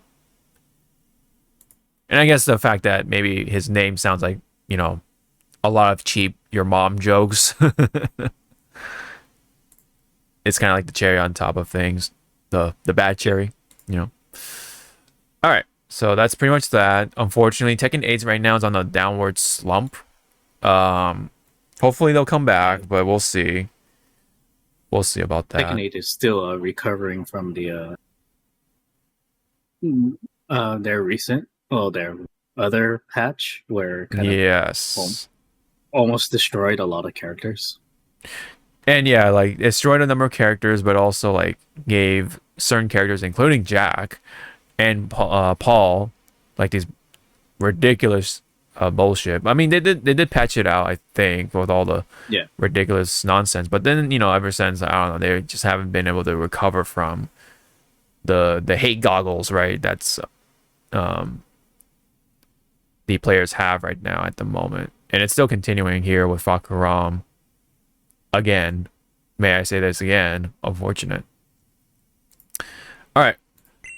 So next, I did want to talk more about EVO Japan. Speaking of which, the number of attendees is pretty interesting. Especially with Street Fighter 6, you have pretty much right around 7,200, right? Which is a big jump from the rest of the games. Tekken 8 is just shy of 1,000. Guilty Gear Strive is 700, shy of 700. Grand Blue versus Rising, just shy of 500, and then KOF 15 is just shy of 300. But you can really see in Japan of how popular Street Fighter 6 is. Again, like a lot of VTubers play it, a number of content creators in Japan play it. Even outside of Japan, like a number of content creators do pick up on Street Fighter 6 and try to play it and stuff like that. And with one of the most recent being Tyler One, who usually does play a lot of League of Legends and is a very popular streamer for a number of reasons. You know, so and he gave Street Fighter 6 a try, and he said, or he had at least some form of positive comments towards the game. So that's, you know, really adds on to the overall popularity right now that Street Fighter 6 has, unlike something like Tekken 8 at the moment, when it could be better, but right now they really are not, unfortunately, not doing a good job, you know, fixing up the mistakes and stuff like that have been present. So, and also, I think what also didn't help is kind of like the PR from Tekken 8's social media accounts. They've been reporting that like people like Michael Murray and Harada are like blocking people left and right, even though they're giving like, you know, valid criticisms and stuff like that. So I don't know, man. It's looking that much more ugly for the dev team for Tekken 8, sadly. But then, you know, that's just the way it crumbles for right now. Right. And then I thought I had it here, but I guess not. But I'll just mention it. I think, oh, there you go. I guess I think it's here. Yeah. EVO Japan right now, like there's been a number of like problems again with EVO Japan's venue and stuff like that, but this time it's actually hot, according to Big Bird. Which, when you think, you know, a place like Japan would be on point with the AC, but the temp was like, for whatever reason, it's like hot. They've been saying like everyone's been saying it's like super hot, and because it was super hot inside the venue, the PS5s are actually overheating. So we had actually the overheating issues happening across a number of games, and in fact, I think from what I've heard, happened during one of the grand finals of one of the games, happening twice, not once, twice. It's crazy. It's crazy how like EVO Japan continues to have these like issues when you think it should have been like ironed out or should not happen in the first place. So I don't know what's going on with the EVO Japan still. Like, I don't know what it gives. I do not know what's going on with there. But yeah, it really goes to show like the PS5 issues too with the heating and such as well. Really, it's become apparent that, yeah, whenever your PS5 goes into fucking jet engine mode, it's like, oh. Yeah. Like, oh god. Yep. Yeah. Unfortunate. All right. So that's that. For that specific part, I'll just mention it quickly here. Right now at the moment with Fatal Furies, like sort of the tier list, early tier list, it looks like, yeah, like I've been seeing a lot of I forgot her name, but this character with the blue hair, she's been, yeah, this child here has been tearing it up. Xiao Hai actually in fact won with his character during a random championship sort of little side tournament that City of the Wolves had themselves, like an official side tournament had at EVO Japan. And in S plus is this character right here, the blue hair character, which I will bring up super quick here. Here we go.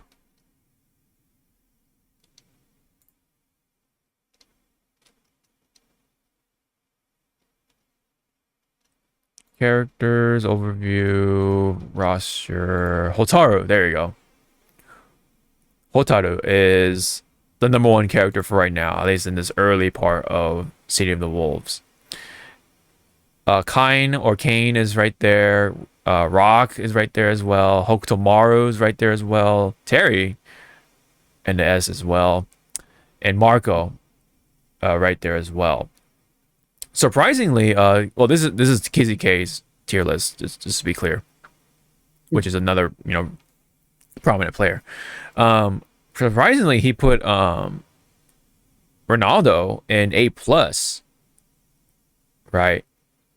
When you think, oh yeah, he's got the ball like in the hands of like a really good player, he'd be like crazy, but I guess not.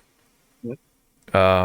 Diaphon, I've seen him really try to make this character work, and yeah, you know, respectfully he does, but I'm surprised that he's put into A+ according to KZK here. Same with Billy Kane. I know Nemo was playing a good amount of Billy Kane.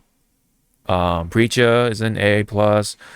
B Jenny, same. Gato, and Kevin, I think his name is Kevin Rain, whatever. But unfortunately, down here, more towards the lower side of things, is my Salvatore Ganachi. I forget his name, unfortunately, but he's like the Taekwondo representative. I think he's supposed to be either Kim's student or Kim's son or something like that. I forget. And I forget his name as well. But he's an A. He's a guy with like the red tattoos and stuff like that. And then of course, very unfortunate that the grappler is in B. Right. The struggles of Tizok. Apparently. It's okay. Yeah. Tizok will be forever in my heart. Yeah. Tax returns. Yeah. Gosh. Yeah. We're not gonna lore drop what that means, everyone. Go to like past broadcasts. I don't know which one it is, but we lore drop why tax returns is like a kind of like a in joke with us and Yobigi. Yes. Yobigi. Yep. Which is a small lore drop. Which was freaking weird. My first Evo. Like, I don't know why Simmons asked. He's like, "Do you have your TR with you?" I was like, "Yeah, why?" Let me see your folder of Ganondorf. I was like, "The fuck?" I was like, "Well, wait, why?" Here you go, but why? That's funny, man. That's funny. And then I forgot who was like right next to me. They're like, "You carry your tax returns with you?" And they didn't know. And I was like, well, yes. I carry my tax returns with me all the time. Yep.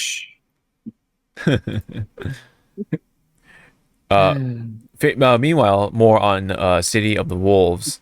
There was another little like there's a sneak peek at EVO Japan unveiling of Andy Bogard, who's going to be the next, I believe, he is going to be the upcoming DLC character, And Thank God. yes, and I want to grab possibly some screenshots here. I thought there were some screenshots because Annie looks really good in game. I wanted to like show that. They probably did the like ask people to take it down. Oh, maybe, huh? Yeah. So it's for the official like not announcement but official trailer and whatnot. Yeah, the unveiling and tomorrow. Yeah, such like that. Yeah. Which again, this is all these news right now are coming from what we've been getting from EVO Japan. It's coming live, so Yeah, as we and speak. it is finals at EVO Japan. Yeah, and so also it is also Mother's Day at Japan, yes. in Japan. In- So we'll be there in about 10 hours yeah. or less. Well, for yeah. But for now, at the posting of this video, Mother's Day's at past, so happy Mother's Day Oh, yeah, happy Mother's Day. Yeah. to To to all everybody. the mothers out there. Of course. Shout outs to the moms, man. That help where's my get. phone? I'm gonna have to text JJ. Yeah. Like happy Mother's Day. Shout outs to all the moms who helped essentially carry us babies, right? Oh, Through the 9 months or whatever. So man. Yeah. Yeah. I mean, and then also again, not to sound too preachy, it's not also like the biological mothers. It's also stepmothers and mother figures. Right, like my mother So thank you. figures and such like that. Yes. Right, you're right. So thank you. Yes. So yes, so thank you, mommy Bayonetta. Ah, yeah. Right.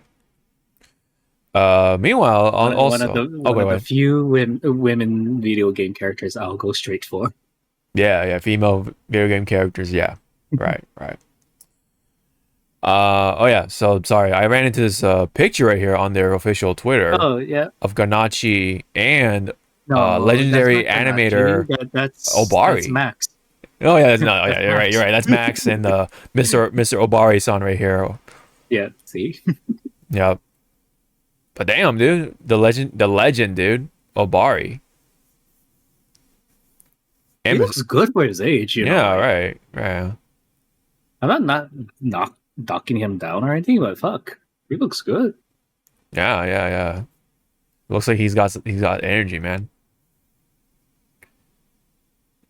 But yeah, It'd be so funny. Yeah, go ahead. I was gonna say it would be so funny that he didn't even, he was just passing by there, and then like the attendees like, come in, like check the shit out. Yeah, it's funny of how like this is more on Ganachi, but this is funny how like there's been a pretty, I would say for the most part, a good visible 180 on Ganachi when from when he was first revealed in KOF, or not KOF, sorry, City of the Wolves to now.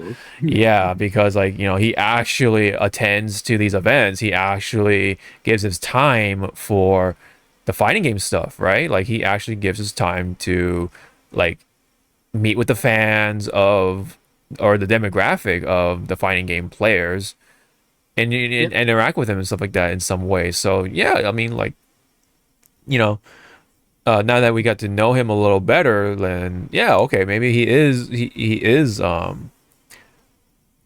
good choice for being a real life person, being thrown into like he from the interactions that I've read on Twitter, he's very humble. Like he embraces it. Like hi guys. Yep. And he plays his DJ. He does his DJ stuff related to Fatal Fury, so that's really cool. Unlike Ronaldo, which he had zero appearances in these types of events as of right now. Yeah. I don't know what the fuck he's doing right now. Oh man, it's so funny of how like it's like the stark contrast of the two is just so funny. It's like they both had their hate when they were both revealed right Yep. into the game, but Ganachi is the one that kind of got the 180, and now he's like more beloved than anything when it comes to of the two at least, which I think is funny. And now he's here with the legend again, the animation goat, Mr. Obari here, which is pretty sick. Yes, there's more pictures with the the cosplayers is so funny. Yeah. He's doing the thing. He's doing the thing. Yeah, he's also like really flexible and Yeah, he's pretty flexible. So yeah, you're right. I think he was or still is like he dabbles in breakdancing, so that's why. He's got some breakdancing experience, so pretty funny that he did. He did the thing from one of his moves in the game. I wonder if someone asked him to do his level 3 on them. The whole like the punching, and then the weird push thing he does. Yeah, I think he deserve a better level 3 or whatever you want to call it, though. If I'm gonna be real, yeah, because the way it ends on that one is very anticlimactic. Oh, there's Andy right here. Holy shit! There's some footage of Andy right now. Oh, they're gonna come running in, going like, "Take that shit down." Yeah. Oh no, this is from the official City of the Wolves account, so I guess that's approved. Oh damn, though he did the slam, the face to the ground thing. Wow, he's not fucking around this time, dude. Dude, he looks so good. He looks so good. Look at his face. In comparison to like the previous Andys, he looks very cool. I like his costume. His definition. Yeah, he's got his physique. I do want to see his drill kick. Oh yeah. Because again, knowledge and gameplay I had with KOF, that's what I remember fondly with Andy's doing his drill kick. Yeah.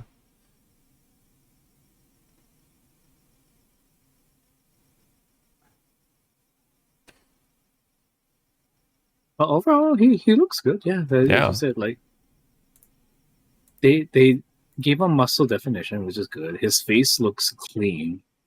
Yeah. He got a glow up, dude. Jesus, that is a glow up if I ever saw one, dude.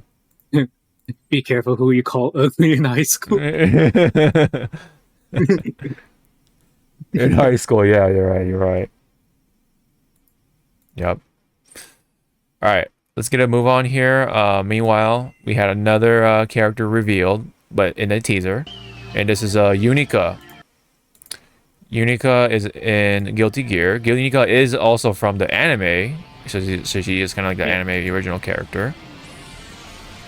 So her origin story, quote unquote, is you gotta watch the anime. Oh yeah, of course, yeah.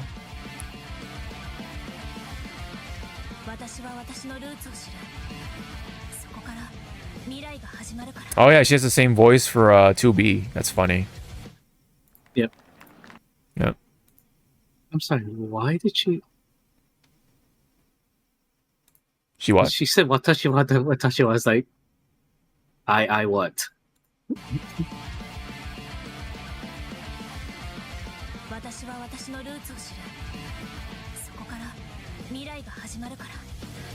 Oh, she said something about like sticking to her roots, and she'll like find out what her future will be. Okay. Yeah. All right. She'll stick to her path. Everyone, it's good. Yeah. But see everybody. Hawk and I didn't need subtitles. We already knew what she was saying. I got a good gist of what she was saying for the most part. We had the gist of it. Yeah. It's just that again, the first part of her saying watashi wa was like, I what? Hmm. Why are you saying that twice? Did you stutter? Well, she's saying I and then my, right? Like But yeah. yeah, That's kind of how Japanese works. It's funny because yeah, yeah, it's weird. yeah. But I wonder how she's gonna play because if you do watch the anime, she fights different or weird, I Uh-huh. should say. She has a unique looking motorcycle Like, thing, like a speeder bike. I wonder. Okay, for the longest time, I did want it like to color my hair and stuff, or like have one part of my hair Oh, like a partial thing. dyed. Uh-huh. Yeah, I wonder what the upkeep is if I wanted to have like that. Like Oh, yeah. but my boyfriend said that if I was gonna dye my hair, I have to grow it out. I cannot keep it short. So yeah. Huh. Interesting. Well, then But at I least you think can do that on your rig or your model. yeah, sure. You can actually probably, yeah. Like, well, you did say you're A gonna little blue, try to, blue, or uh, see if they can give me different costumes. yeah, different or costumes. outfits. Yeah. That'd be pretty But, cool. and that's the thing. Do I want to do full rig first or costumes? Or That's a good, outfits? yeah. That is a. I don't know how to answer that, man. Yep. Yeah. I guess yeah, And Unica then is so coming. funny. Sorry. Unica is Yep. coming May 27th, right at the end. 3 days before Ultron shows up in Marvel Rivals. Oh wow. Damn. Okay. Yeah, but a lot of shit is happening this month. I mean, Yeah. Fortnite is doing their Star Wars event right now. Yeah. I need to work on that, man. Gear. I need to get all the stuff for Fortnite. Yeah, I mean, I'm doing it like passively, Yeah. and then next week Friday, that's when Grievous is unlocked. Well, his bonus Pass. is Oh yeah, unlocked. yeah. Yeah, I want Grievous. I think when Grievous comes out, that's when I'll That's when get on it. you will put the time in and go like, give me him. Yeah. Yep. Anyway, Unica is coming pretty soon. Oh yeah. Any other thoughts? Sorry. Oh, for Unica, just pretty much like we just now gotta see gameplay. Yeah, oh yeah, for sure. So wait, is it actually Gameplay. Oh yeah, so this is yeah, gameplay and what? Gameplay and I guess for me, like character interaction, like Oh how yeah. How is she gonna have is she gonna have special dialogue with certain characters, or is she just gonna have the universal dialogue? Like get out of my way. Oh, do you know if they're done with dual rulers or what do you call it? With the anime? Nope. Oh, they're still going. Okay. Got you. Yeah, I'll try to like catch up on or try to start on it rather. Yeah. Sometime down the road once they're like near completion. But yeah. Yeah, I would like to see how she fights. That's all I can say. Other than got the speeder bike thing. I kind of like the blue hair thing. Kind of cool. But yeah, I just want to see more, man. You're teasing me. You're teasing me here. Anyway, That's it. that's it. Where's the rest of it? All right. Now on to Street Fighter though. This could potentially be painful for a number of people because Yeah, this was pretty much. It was a hit and miss for a lot of people. yeah, because it's involved with the avatar pieces or whatever you call them, the gears Yeah. for is essentially referencing Yun, Yang, Q, Remy, and Oral. A huge number of Third Strike characters that will potentially not make it into the game. Kind of like how like when in Smash Brothers, right? The Smash Ultimate at least, or even before, I guess. But whenever you have the Mii costumes, that's like an indicator. Oh, that character's not making it into the game. You ain't coming. You ain't, yeah, you ain't making it, boy. You know. So same thing here, pretty much. Like it seems, or at least it seems like that these characters as avatar pieces, man. That means they're, that. Hopefully that's not true, but man, like that sucks because I would love to see you and Yang as well, I guess. But Q would have been a really cool like reveal because I want to see how Q would look in this modern setting, right? We just had Oro, so Oro is like, all right, I get it. Remy also be an interesting reveal too, or playable character. But yeah, I don't want to say 100% that this means they're not coming, but man, right? It sounds like it doesn't seem like they're not making it though. I don't know. I want to be wrong on that. I mean, any other comments for this part? I guess I'll just play the video along the way. Like, it looks fine. It looks decent, but like it just hurts. Yeah. That's one way to say it. It hurts. Right. Oh gosh, the Remy one is just weird. I mean, again, probably not a lot of characters from 2D can translate well to 3D. Uh-huh. Well, I mean, it's just the fact that they're avatars. They're not like actual like characters, you know what I'm saying? Yeah. Oh man. Q would have been really cool as an actual playable character in this setting.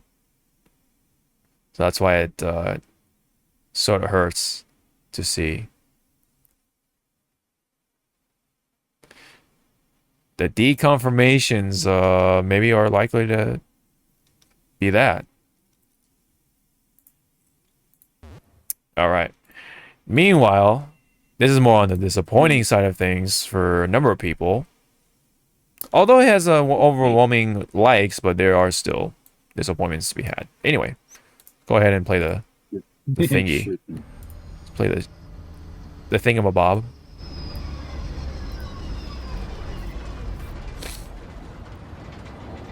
And not subtle at all. Yeah.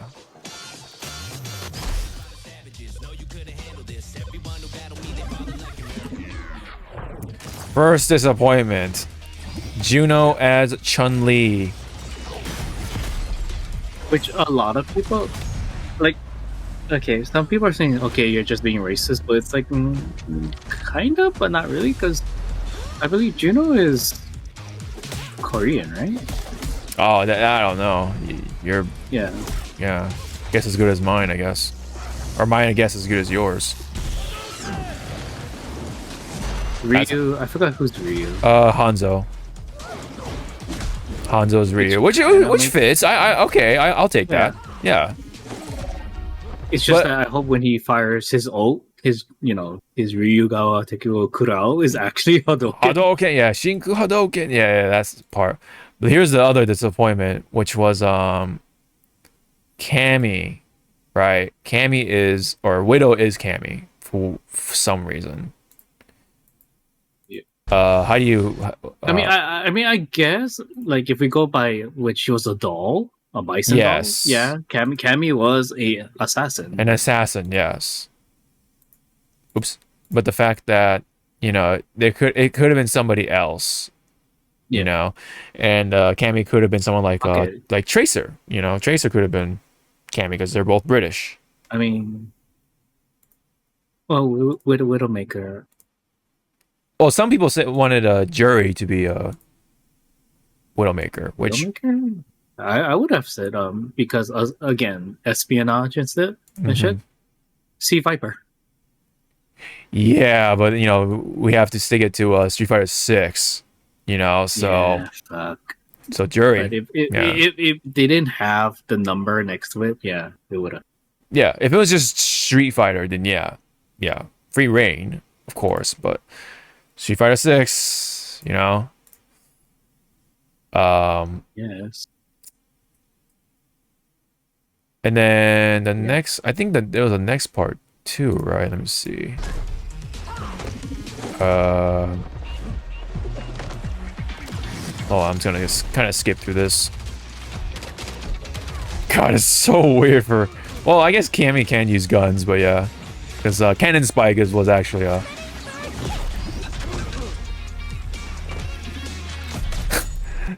I love his face, like, ah, shit. Oh, yeah, and this was the other disappointment that Yes. everyone Yeah.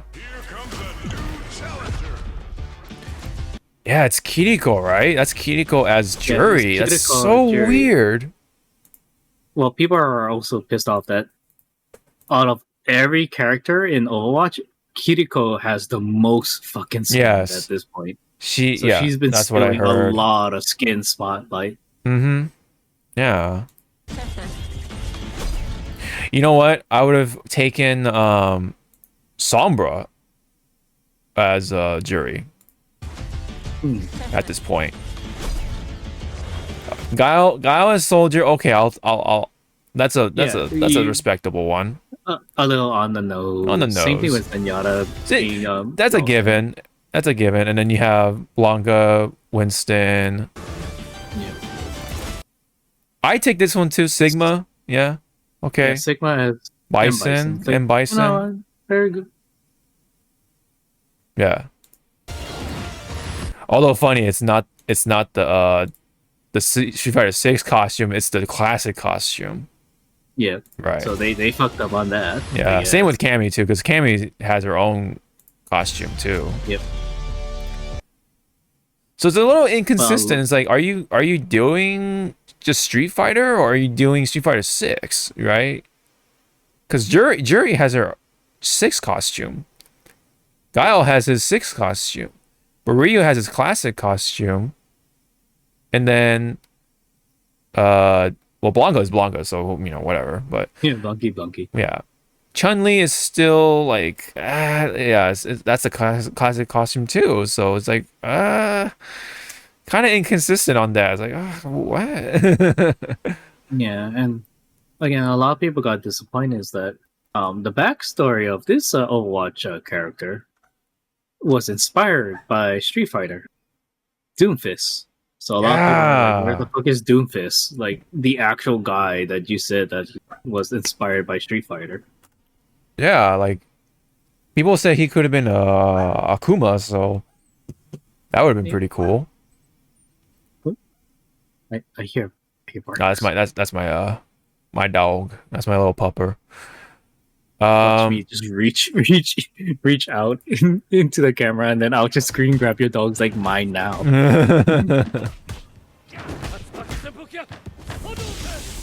Oh, I like Hanzo's Hadouken. Yeah, so you can tell that these skins are going to be expensive because they are probably going to have the voice lines the voice lines and stuff. Yeah. So give what credit is due. Like these VAs that's still working for Overwatch and with Blizzard, you know, they probably had fun saying these lines. Yeah, for sure. Yeah. It's just disappointing again, to see the pics. I'm just trying to imagine Kiriko trying to act like Jury. Yeah. yeah. Yeah. Well, now, little girl, you want to play with me? Yeah, it's really. I mean, I don't know, man. I don't know. And then Soldier sounding like Guile's just gonna be funny. Like flash kick, flash kick. I don't know. Sonic Boom. Sonic Boom. Yeah. Yeah. I'm not your dad. I'm not your father. Yeah. He definitely needs the comb for sure for his hair. Yeah. Right. Yeah, Sigma saying like Cycle Crusher or something like that would be pretty cool to hear too. And then Zenyatta saying like Yoga Power or whatever, right? Yoga Flame, whatever would be also. Yoga. Yeah. Yoga. Mm-hmm. Yep. Ramacha, how do I look as Dalsim? Brother, what the fuck? Yeah. I thought I had the list here of like who's who and who could have been what or whatever, but I guess I don't have it, unfortunately. But anyway, there were a number of ideas that I saw, like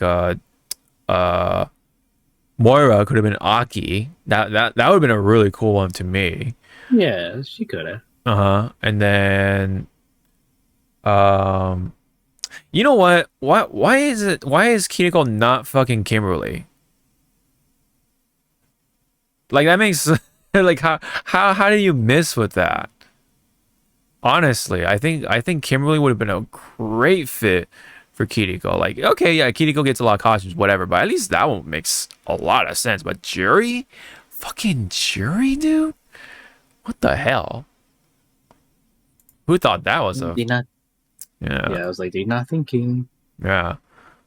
Again, I would have taken like Sombra Jury or Widow Jury at that point. And then I forgot who could have. Well, okay, I guess what's his face? Reinhardt could have been Geef, although it'd be kind of weird because he's German and being a Russian guy, but whatever. But I don't know. Anyway, it still would fit because he's a big guy. But anyway, what was the other like potential pick?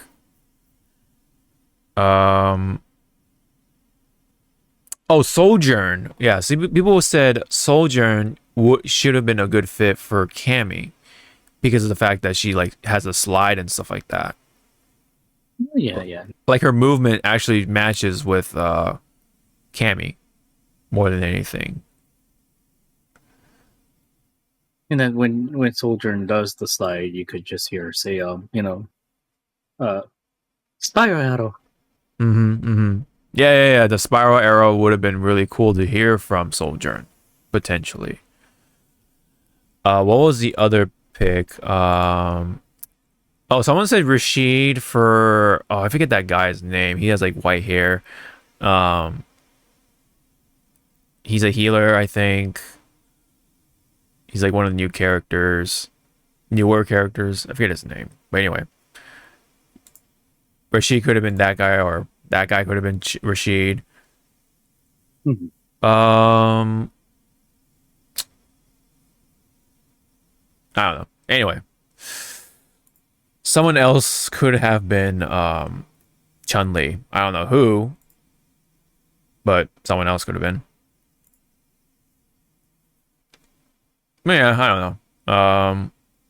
There were some good picks. There were also some disappointing ones. But okay, let me see here, actually. Yeah, Winston, Sigma, and Zen got some love at least. Yep, somebody said it. Junio becoming the new Kiriko. Yeah. Oh, yeah. No DJ with Lucio, dude. I heard Lucio has like no costumes in Overwatch 2. That's crazy. Yeah. That's crazy. Why? What the fuck is up with that?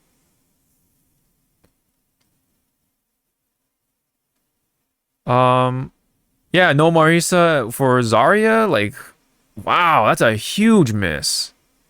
That is a huge miss. Same with Doomfist Akuma. Yeah, no E Honda. Who's the Mauga, right? Mauga, or I guess Mauga. I think Mauga would be a better E Honda. That would be pretty cool. Yeah. Oh, Mei. People said Mei would have been a good fit for Chun-Li. Yeah. In a sense, yeah. Yeah. People will complain about Kiriko getting skins. There are three certain things in life: death, taxes, Kigo getting another skin. Oh man! Oh my! Oh my God! Yeah. No DJ Lucio, man. That's a crime. That is a crime and a half. Actually, you know who I think? Again, if we're just going by Street Fighter 6 characters or fighters, swap out fucking Cammy as Widowmaker and put freaking Manon on fucking Widowmaker. You know what? That would actually fit because they're both French, right? Mhm. Yes. But if they wanted to use Juno, Yeah. you know, to have a skin, even though, as someone said in this YouTube comment, it might be unethical in a sense. Juno could have a what's her name? The Lily? other new character, Lily? from yeah, Lily. Uh-huh. I mean, what's Juno's kit real quick? Like, what does she do? She's a support. She's a healer. Oh, okay. Yeah. I think.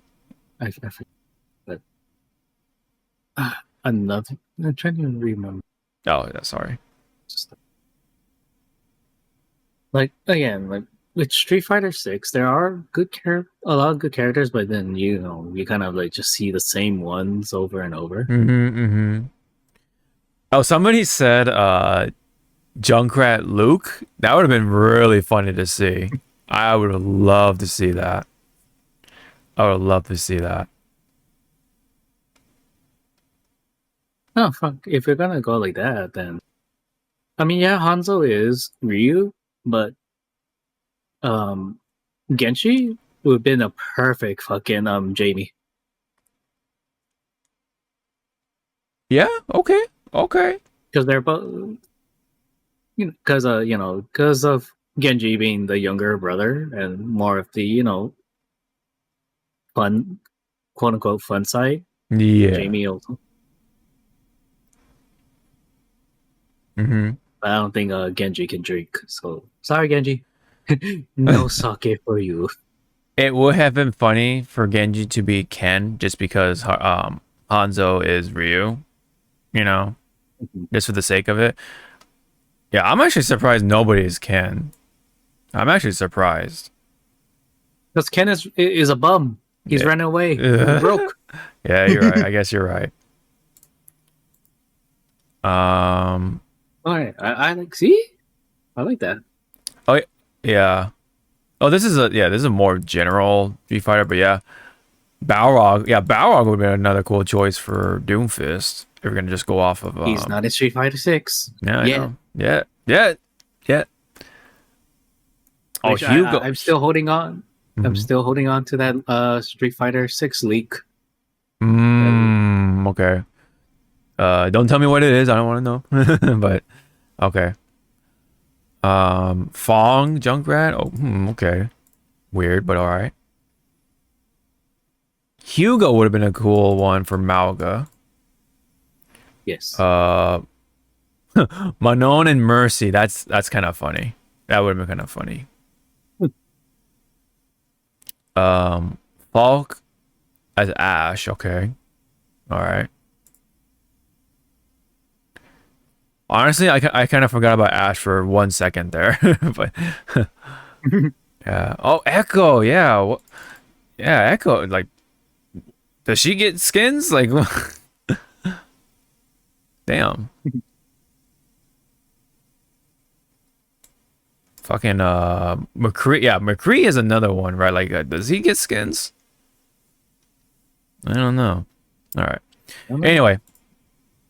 If there are no other comments, we can definitely move on from there. We definitely already talked about this, yes.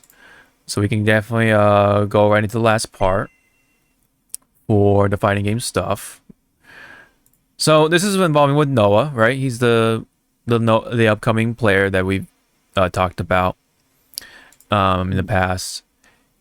according to Dexter, anyway, I guess Noah did some sort of interview or something, or I'm not sure where they got the quote from, but it says that he went pro because his dad told him to throw away schoolwork and learn the game. And it is in the quote rate. Yeah, go ahead. Okay, from just that, it's like, I mean, yeah, good on the dad. Seem like, hey, don't let your dreams be memes. Go for it, son. I'll support you. But on the other half, which I will say after you continue the statement. Mm-hmm. The quote, I guess, one of the quotes, it says, "I never did homework. My dad told me, fuck school, watch Tokido." That's very oddly specific. Yeah.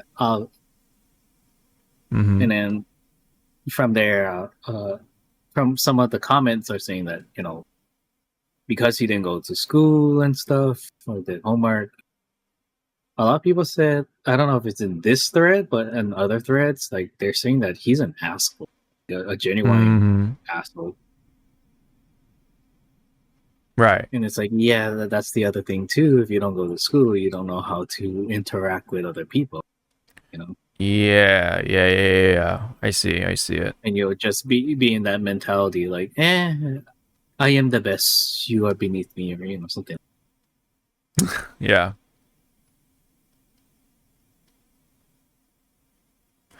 I mean, it seems like it's paying off for the most part, but I don't know. We'll see. Yeah, it is. Like, yeah, he ranking in money and stuff. Again, it's the social status. Yes, social status, I think the long run. Yeah, the long run is really where I would like to see what happens, especially in terms of like how he interacts with people. Yeah. Yeah. I mean, who knows how far he went into school before he quit? So maybe he already had his fair share of interacting with people at school and stuff like that. And who knows? One other thing, it says Noah's father sold personal belongings so he could afford to drive his son at his first tournament at 7 years old. And then, of course, now he's one of the best players in the world at the moment. Yep. Yeah. I mean, that is commitment. I'll give them that.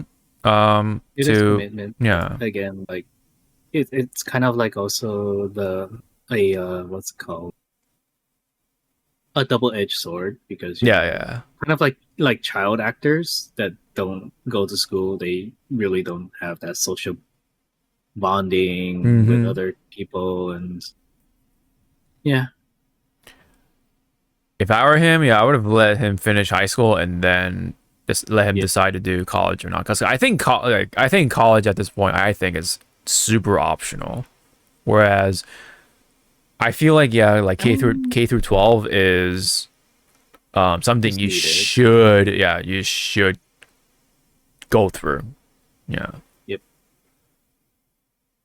Sorry, what were you saying about college?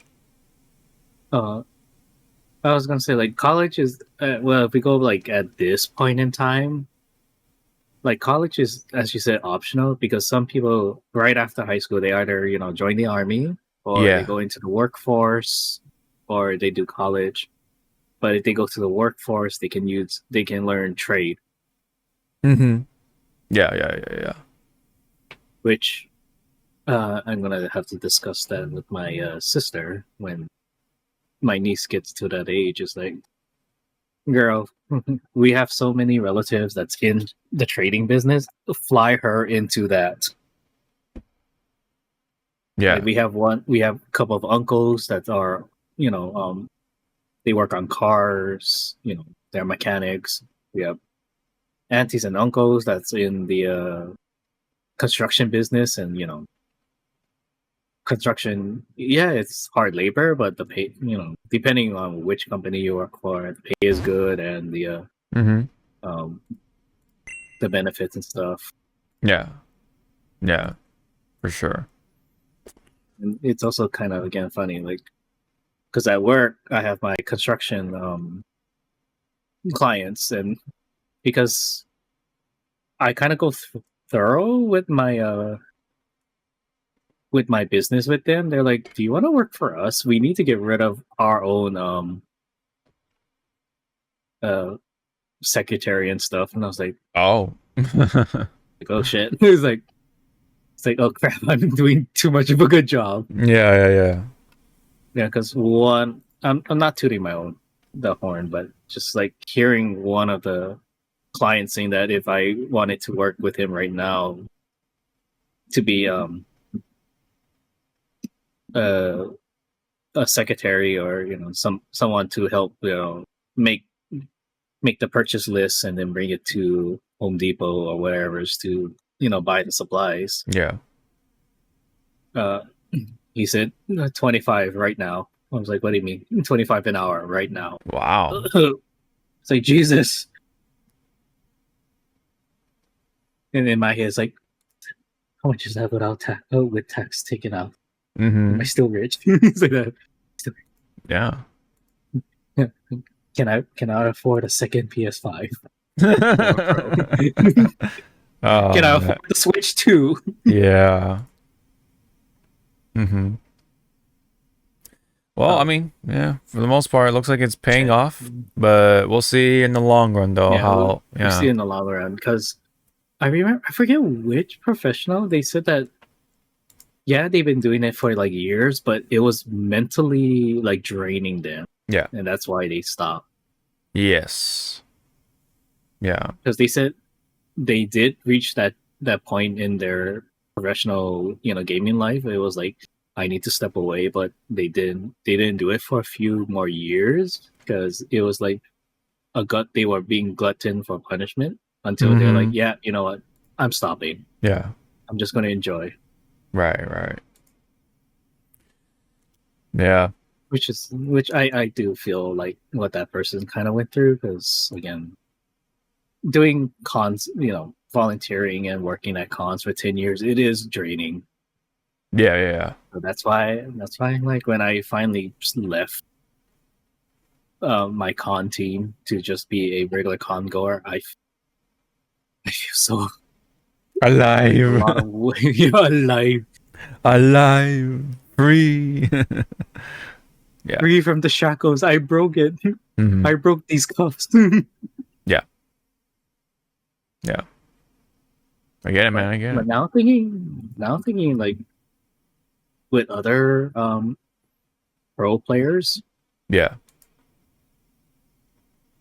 it will be sad, when they announce like this will be their final tournament. But I hope they do they still come to these tournaments. As a go, just like a goer. Yeah, a goer, or fuck it, just do like what Yipes is doing, like just commentate. Yeah, because again, I just like Shaq, he enjoys commentating now more and DJing than he was playing basketball. Oh, really? Wow. Yeah. So it's kind of like that too, because I think that's kind of like the end goal for like a lot of professional players. Doesn't matter if they're video game players or they do sports. Yeah. I think the end goal is either they do commentating or they just own their own team and go from there. Yeah. Yeah, because I'm pretty sure they still want to like be involved with their interests and stuff like that somehow, but not actually playing the game or not playing or doing mental gymnastics. Yeah, and physical gymnastics. If that, like, if you think about it. Yeah, that's why I think like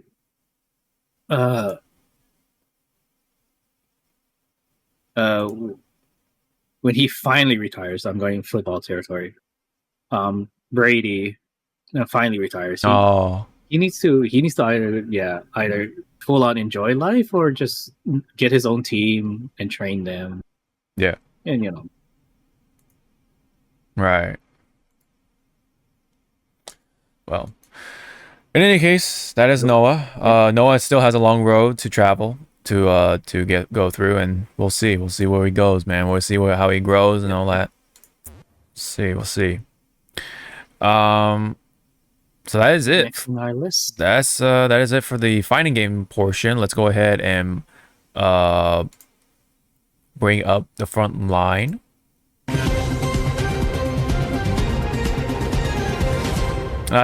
Like your model like actually dancing along is pretty funny. Oh man. All right. So Alright. will did we talk about this? Will is GTA being delayed. There was a trailer. Yeah, I think we mentioned it in about GTA 6 being delayed for reasons. Right. Oh yeah. For, corporate answer reasons of why they're delaying. Mm-hmm. Right. But I guess, giving us a trailer to, to hold players down. Yeah, it's like anticipated. it's just showing like yeah, we're still cooking and stuff like that. And show the investors, hey, we're working on this just to ensure them that their money is being well invested. Yeah. Oh yeah. A little bit. Someone said that this is all in game. It's not like pre-rendered or shit. This is like all in-game graphics. Well, that even being said though, well, let me play one part of the trailer first, and then I'll say my piece. What you doing up there? I'm just fixing some leaks. Seriously? So guess who that is? Who just said, "Oh, I'm fixing some leaks." Guess who's voicing him? The main character for GTA 6. Pedro Pascal. He's in it. No. Yeah. It's Roger Craig Smith as this guy. He's the main character for GTA 6. Jason, I believe his name. Yeah, Jason. Yes, Jason. All right, so the rest of it's gonna have like copyrighted songs. I'm gonna mute it. But yeah, that's And that's the thing too. Like, yes, I am going to buy GTA 6, but I'm more interested on the sound, on the music, because that's how I define GTA. Is like, how good is their music? Like, again, because this is taking place in Vice City, it better have like some songs from Cuba or Spanish songs or reggaeton, stuff like that. Because again, you're in Miami. Yeah. Pretty much. And depending when this is taking place, because I believe I'm trying to think back. Yeah. GTA 3 was during the 60s or something. GTA Vice City was during the 70s, 80s because Scarface and stuff, which was pretty much the premise of that entire game. Yeah. GTA 4 was, I believe, like late 80s. GTA San Andreas was like 90s, like peak 90s, because we heard like the old school rap, like Dr. Dre, Snoop Dogg, and all. And then GTA 4 was pretty much modern, so like 2000s, mid 2000s and stuff. Yeah, so, along with 5, depending. Yeah.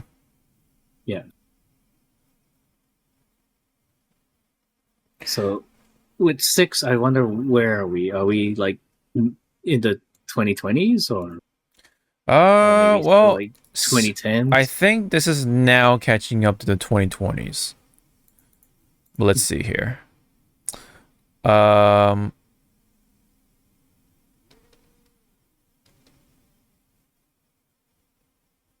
This is still not disclosed at the moment of what exact timeline, but the fact that we have like because oh wait, actually hold on, it says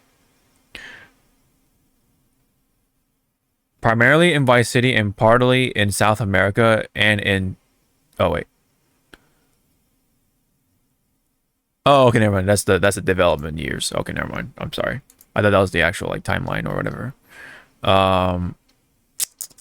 Yeah, it's disclosed for now. It's disclosed for now, but judging from like the social media aspect of it, I think it's right around there. I think it's right around that modern time. which again we'll be able to identify it once we hear like the sound, the radio stations' soundtrack. Yeah, for sure, for sure. Because already in the trailer, it plays like a very, I believe that was an 80s song. Mm-hmm. I think Wang Chung is an 80s song.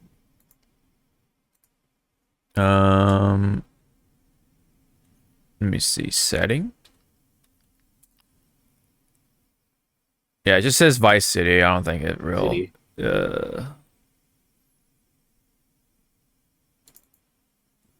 Timeline. Yeah, it just says the release timeline. It's not gonna tell us the end story timeline. All right. Well, in any case, the what do you call it? Like you said, it's all in game and stuff like that. But you have to remember though that even in game, these cutscenes, that this is where they use the higher res models.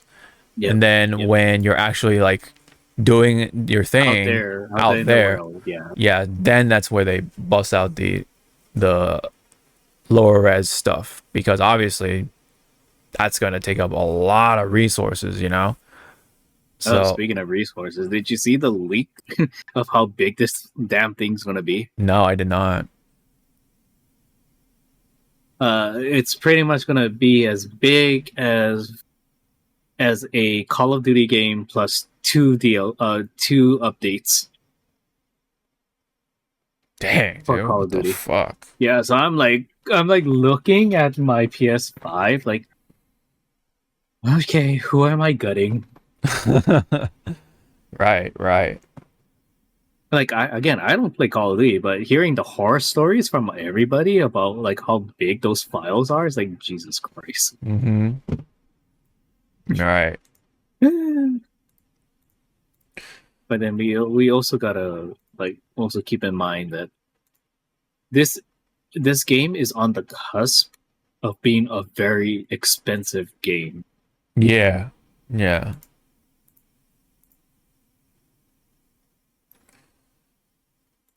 Yeah, so, the cutscenes do look good. It's just, I want to see the real shit, the gameplay, the actual gameplay. Yeah, the actual gameplay, Yeah. But I do give Rockstar Games like credit where it's credit's due. Yeah. This must have been a fucking like maybe a year to half a year to map out Miami, because it goes from Miami all the way to the Florida Keys. Mm-hmm. Yeah, so they fucking had to go out there and drive around town. Right. That's why, again, like, and this was like early 2000s, like, rumors and stuff that they wanted to do a GTA game set in Hawaii, and I was like, which island are we going to do? Are you going to do the actual the big island? Are we going to do all of them? Mm-hmm. Is your main island going to be Oahu, where I live in? Like, yeah, because there are certain places here in Oahu you do not want to drive. Yeah. You would actually like get people to come to your car and try and beat you up. Mm-hmm. I mean, that's everywhere, but still, it's like even us locals. It's like, oh, where are you driving to? I'm going here. Ah, you want death? Yeah. Have fun. Pretty much. Well. I mean, yeah, we can only take it for what it is. The cutscenes do look good, but I want to see the gameplay. I want to see, to get the bigger picture here. Some thought at the initial release of this trailer that these two are brothers and sisters until they, started to. Yeah. Yeah. About that. They're like, oh, they're lovers, and then someone's like, no, they can still be brothers and sisters. Sweet Home Alabama is like, and this one was like, we're in Florida, same thing. Oh my god. Yeah, it's close enough, right? They're near each other, kind of, right? I mean, It's the southern state, yeah. which is more funny that Hawaii is the most southern state out of all the southern states by geography. By geography. Yeah. Right. All right. Well. I mean, This is. are you going to be interested in playing it? Oh yeah. I do. I have played my fair share of GTA, so I do. I would like to put my mind into it. But again, I just wanted to like, if I want to judge on it, like how it is or whatever, Like here then and now, yeah. yeah, I want to see gameplay, like, you know, to fully give my 2 cents on it. Yeah, understandable. Because Yeah. again, like, because we got to treat these trailers like actual movie trailers. Like Right. a lot of shit could be taken out, Mhm. and you know, have the chopping block and Yes.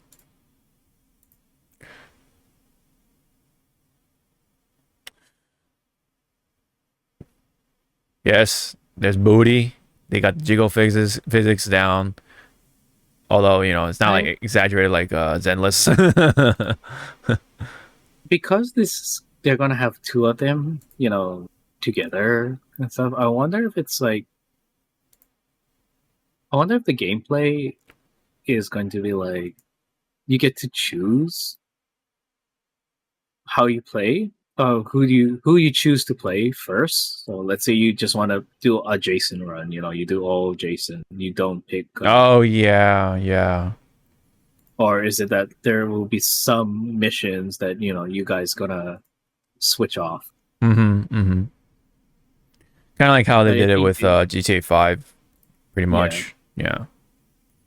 Because it will also be interesting. Like, let's say there is a mission that they both share, but you can play Jason's side to see his perspective, Yeah. and when you play on her side, you'll see her perspective, but you also see like what Jason did yeah. on his side, you know, Mhm. in real time. If you know they thought of that. Yeah, Jason and Lucia. That's fine. That's her name. Lucia. Lucio, okay. Yeah, Lucio. Yeah. Oh well, sorry, you're not gonna get any costumes. Sorry. I mean, in this game, it looks like clothing is optional. Yeah, yeah, yeah.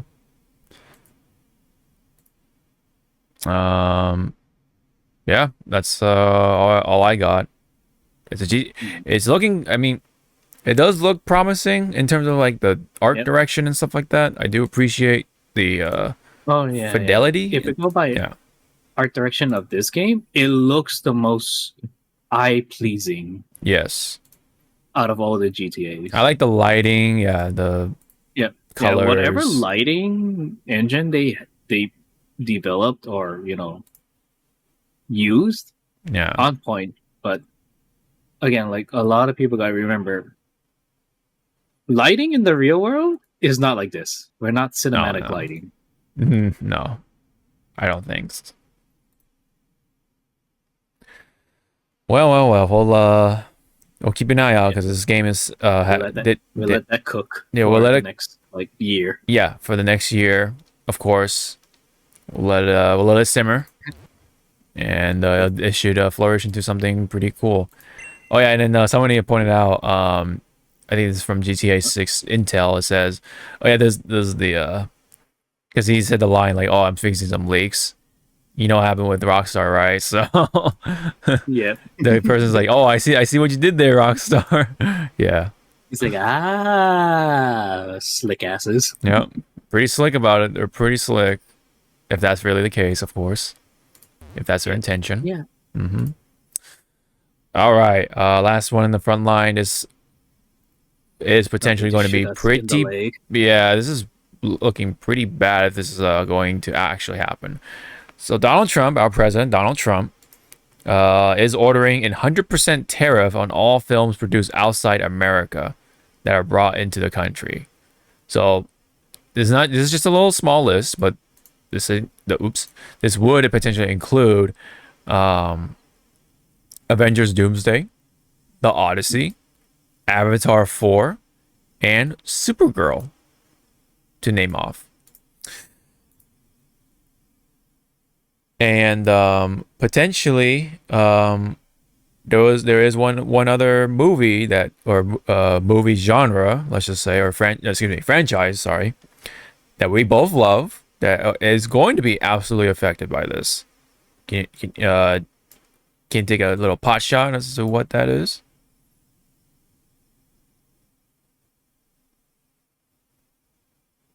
Movie. I mean, we already have the Avengers, so superhero movies are out.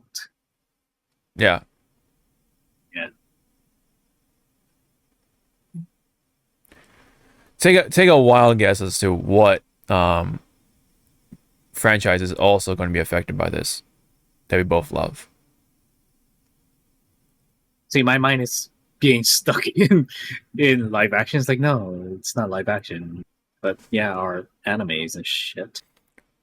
Well, yeah, that too. That's not wrong. Yeah. But what I was thinking of is Godzilla. You know, so that is absolutely going to affect the Godzilla stuff as well. Yeah. Yeah. So Lord drop Godzilla Zane's dad. yeah. Yeah. Daddy. Yeah. Yeah, a lot of like amazing stuff is overseas. So Yep. Yeah, man, if this is going to be a thing, then fuck, man. This is gonna suck. It's like he likes to throw that word Cardiff around, and you just bring up the meme from The Princess Bride. Yeah. You keep using that word. I don't think you know what it means. right. He thinks he knows what he's doing, but he does not know how it's going to affect the long run. And it's not even like the long run at this point, man. It's like, what are you doing? Like that's gonna like. And it's also like he already destroyed like years worth of good terms with other countries, and Right. He's been having to lay off a lot of the federal workers and stuff like that. It's like it's a fucking mess, brother. Oh my goodness.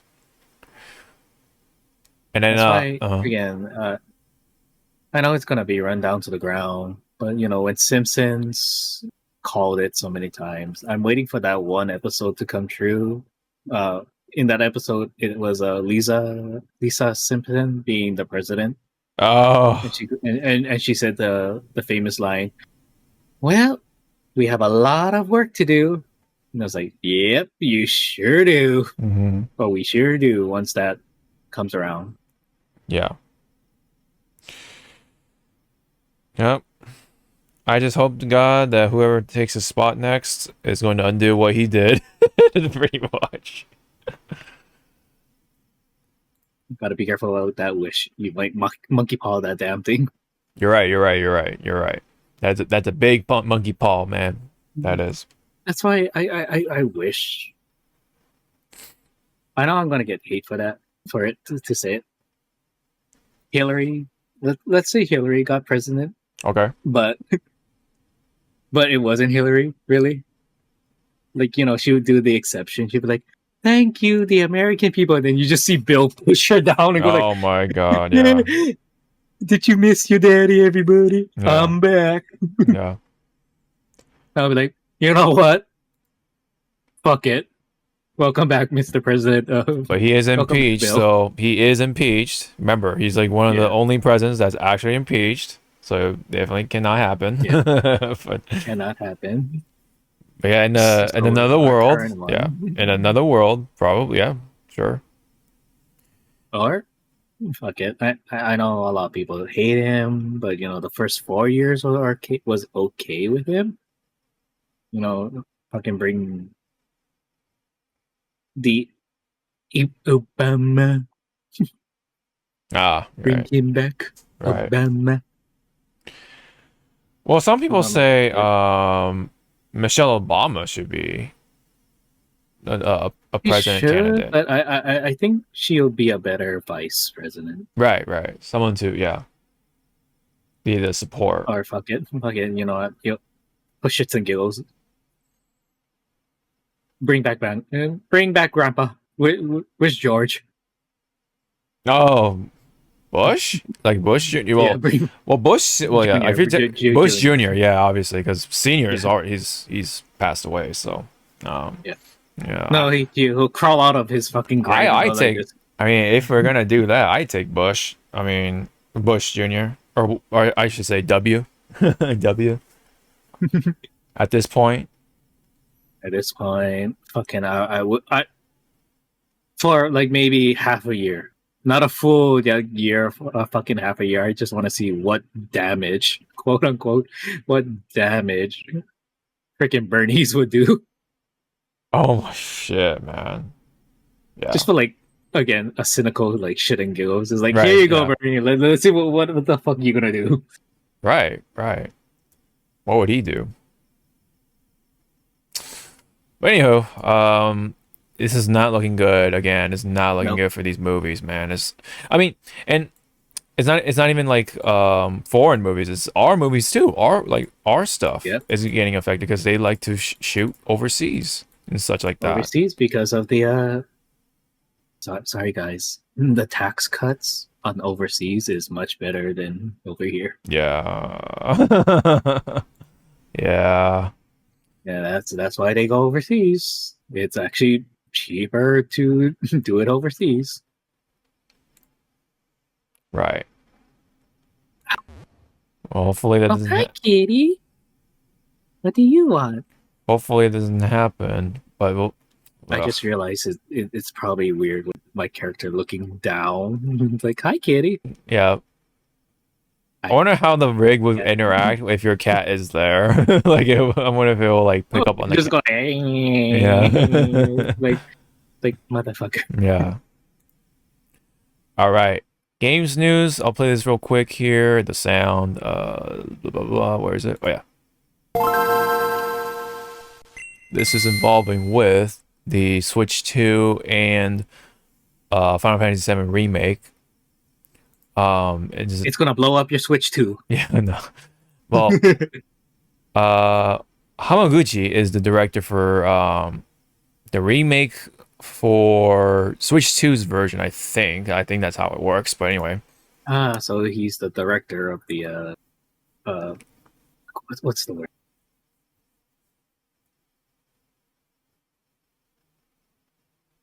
Oh my god, I had the word. It's like, they make sure that the part, he's the director part. Like The port director. Yeah. Okay. yeah. Jeez. I mean, I think it's a different word, but Yeah. No, short hindsight or whatever you want to call it. I get what we're trying to get at. Okay.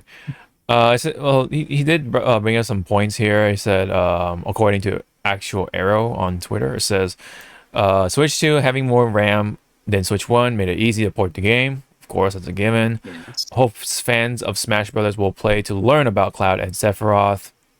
Mentions remake series, basically confirming the whole series with Rebirth and Part 3 coming to the Switch eventually.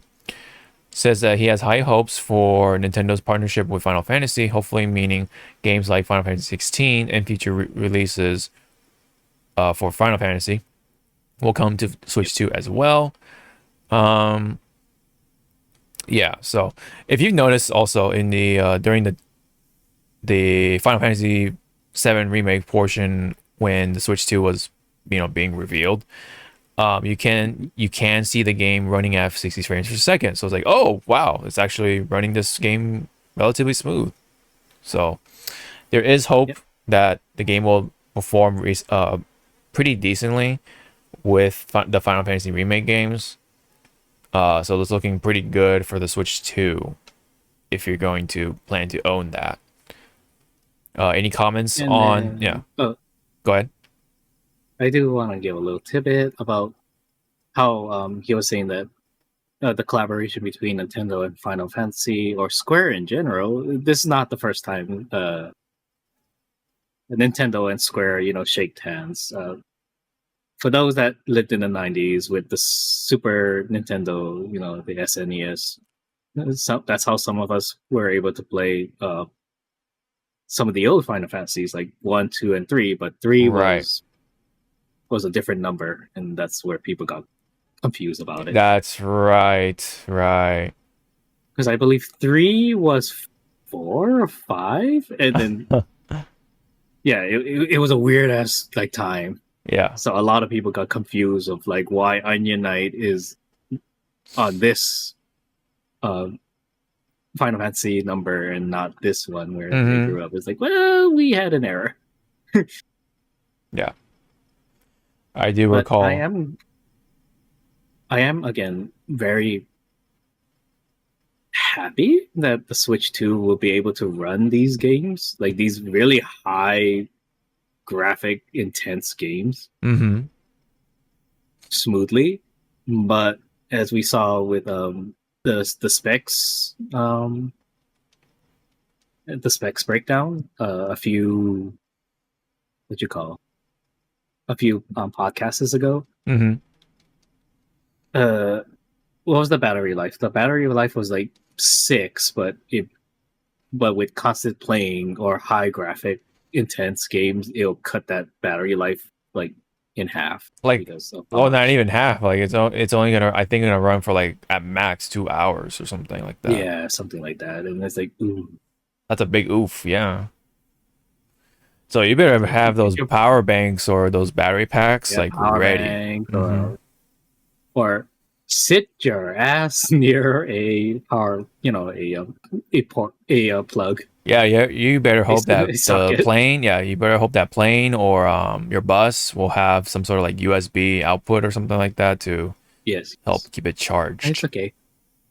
I'll have my battery pack. Yeah, yeah. Oh, speaking of which, I'll ask later with our upcoming trip in August. Ah, yeah, yeah. Yeah. Right. So yeah, looking pretty good. Especially more specifically on the Final Fantasy side of things. So I definitely am looking forward to that. No, well, not that I'm gonna get Final Fantasy VII Remake specifically for Switch 2, but I mean for anyone who wants to start Final Fantasy stuff on the Switch 2, yeah, you'll have a pretty good experience. It seems like. All right. So let me see here. So, oh yeah, now we can go ahead and dive into the entertainment or visual entertainment stuff.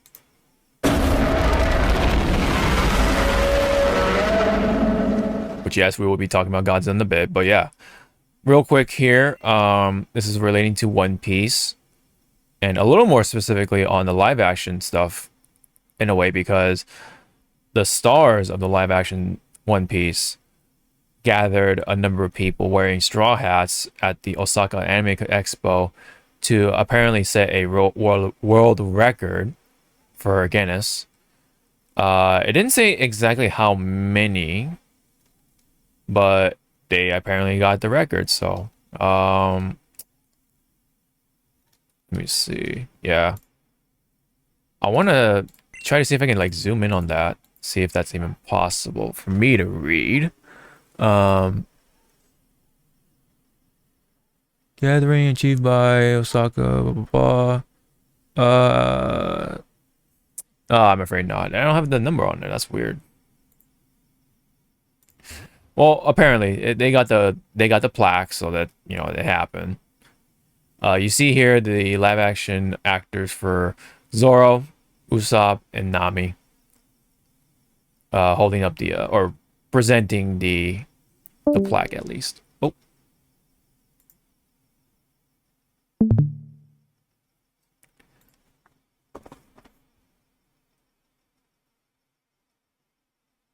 Looks like we lost Zawa, unfortunately. Let's see what happened here.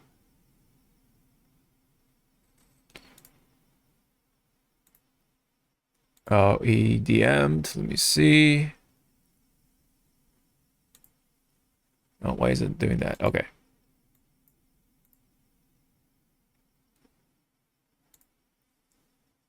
Oh, man. Okay. All right. So Zawa said that he just got a notification from Spectrum that there is a power outage. Okay. Well. Okay. Well, that's a bit of a stinker. Okay. Are we back? Are you back? Hey, Oh wow. Okay. Good. Good. Good. Okay. That could have gone way worse. what happened? Where did I cut off? I didn't hear you say anything. So honestly, you could probably start from the beginning. Or what was the last thing I was talking about? Sorry, everyone. Well, you can start from the beginning of what you were talking about because I honestly did not hear you. I don't remember. What Okay. did you say?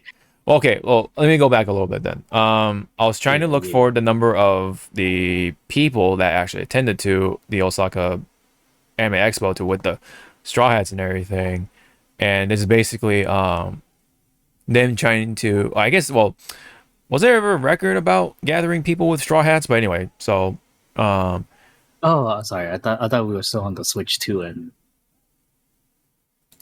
stuff.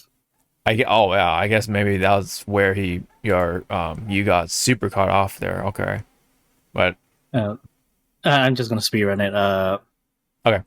If it sounds familiar.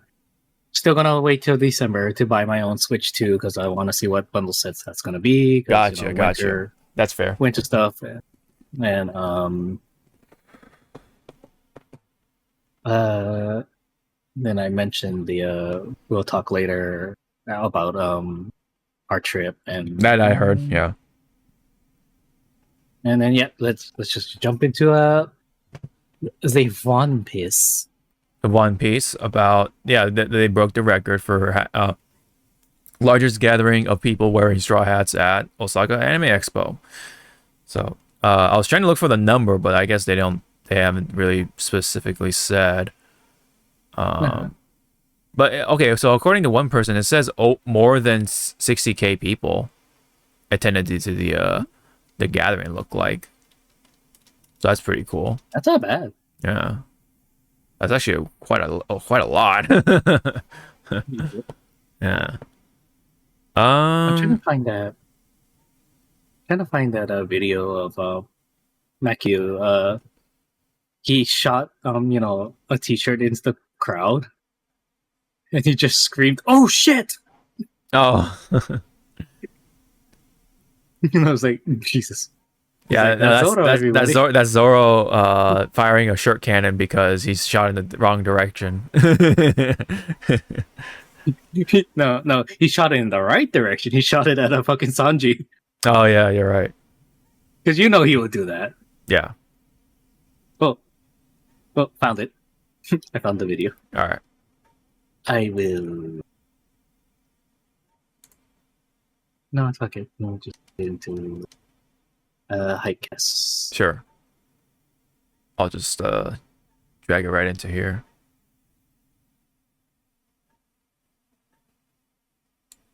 He sounds so genuine at that. But congratulations to you, the Straw Hat crew, and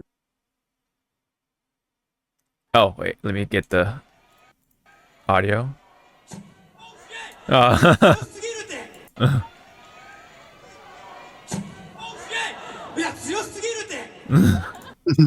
oh wow, he like went both, both Japanese and English. That's funny. and it's forgive me, the actress for Nami, like she's during this convention and stuff, she was trying to speak both English and Japanese. Oh wow, because she was learning on her own of the Japanese custom and language. She did not ask Mekyu like help.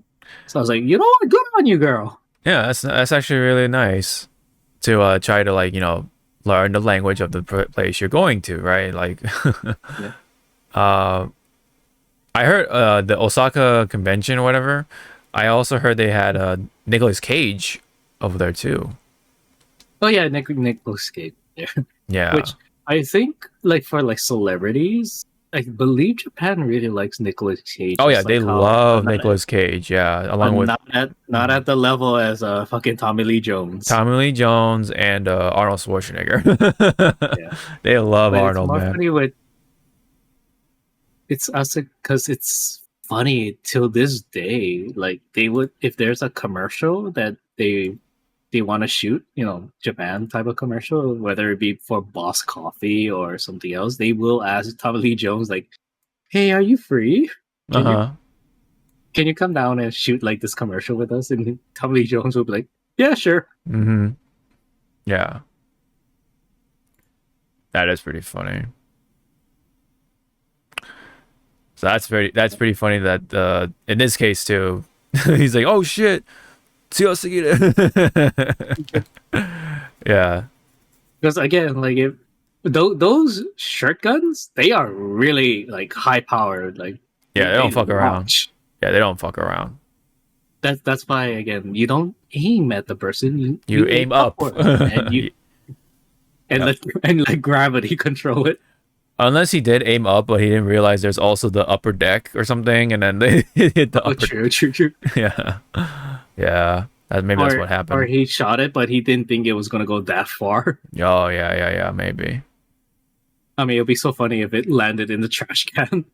Yeah. It's like, Yeah. "Shoom, where did Yeah. it go?" hmm I think well, back on Nicolas Cage, I think he was there because they were talking about what do you call it, Into the Spider-Verse or whatever you call it, and then because Nicolas Cage plays Spider-Man Noir, and then Yep. the actor for the Japanese dubbing actor for Nicolas Cage also plays, Spider-Man Noir, and he was there as well together with Nicolas Cage, and they were like talking together, and it was pretty funny because you have Nicolas Cage and the Japanese voice for Nicolas Cage together in one place, and then they're like just talking about like stuff, their roles and like yeah.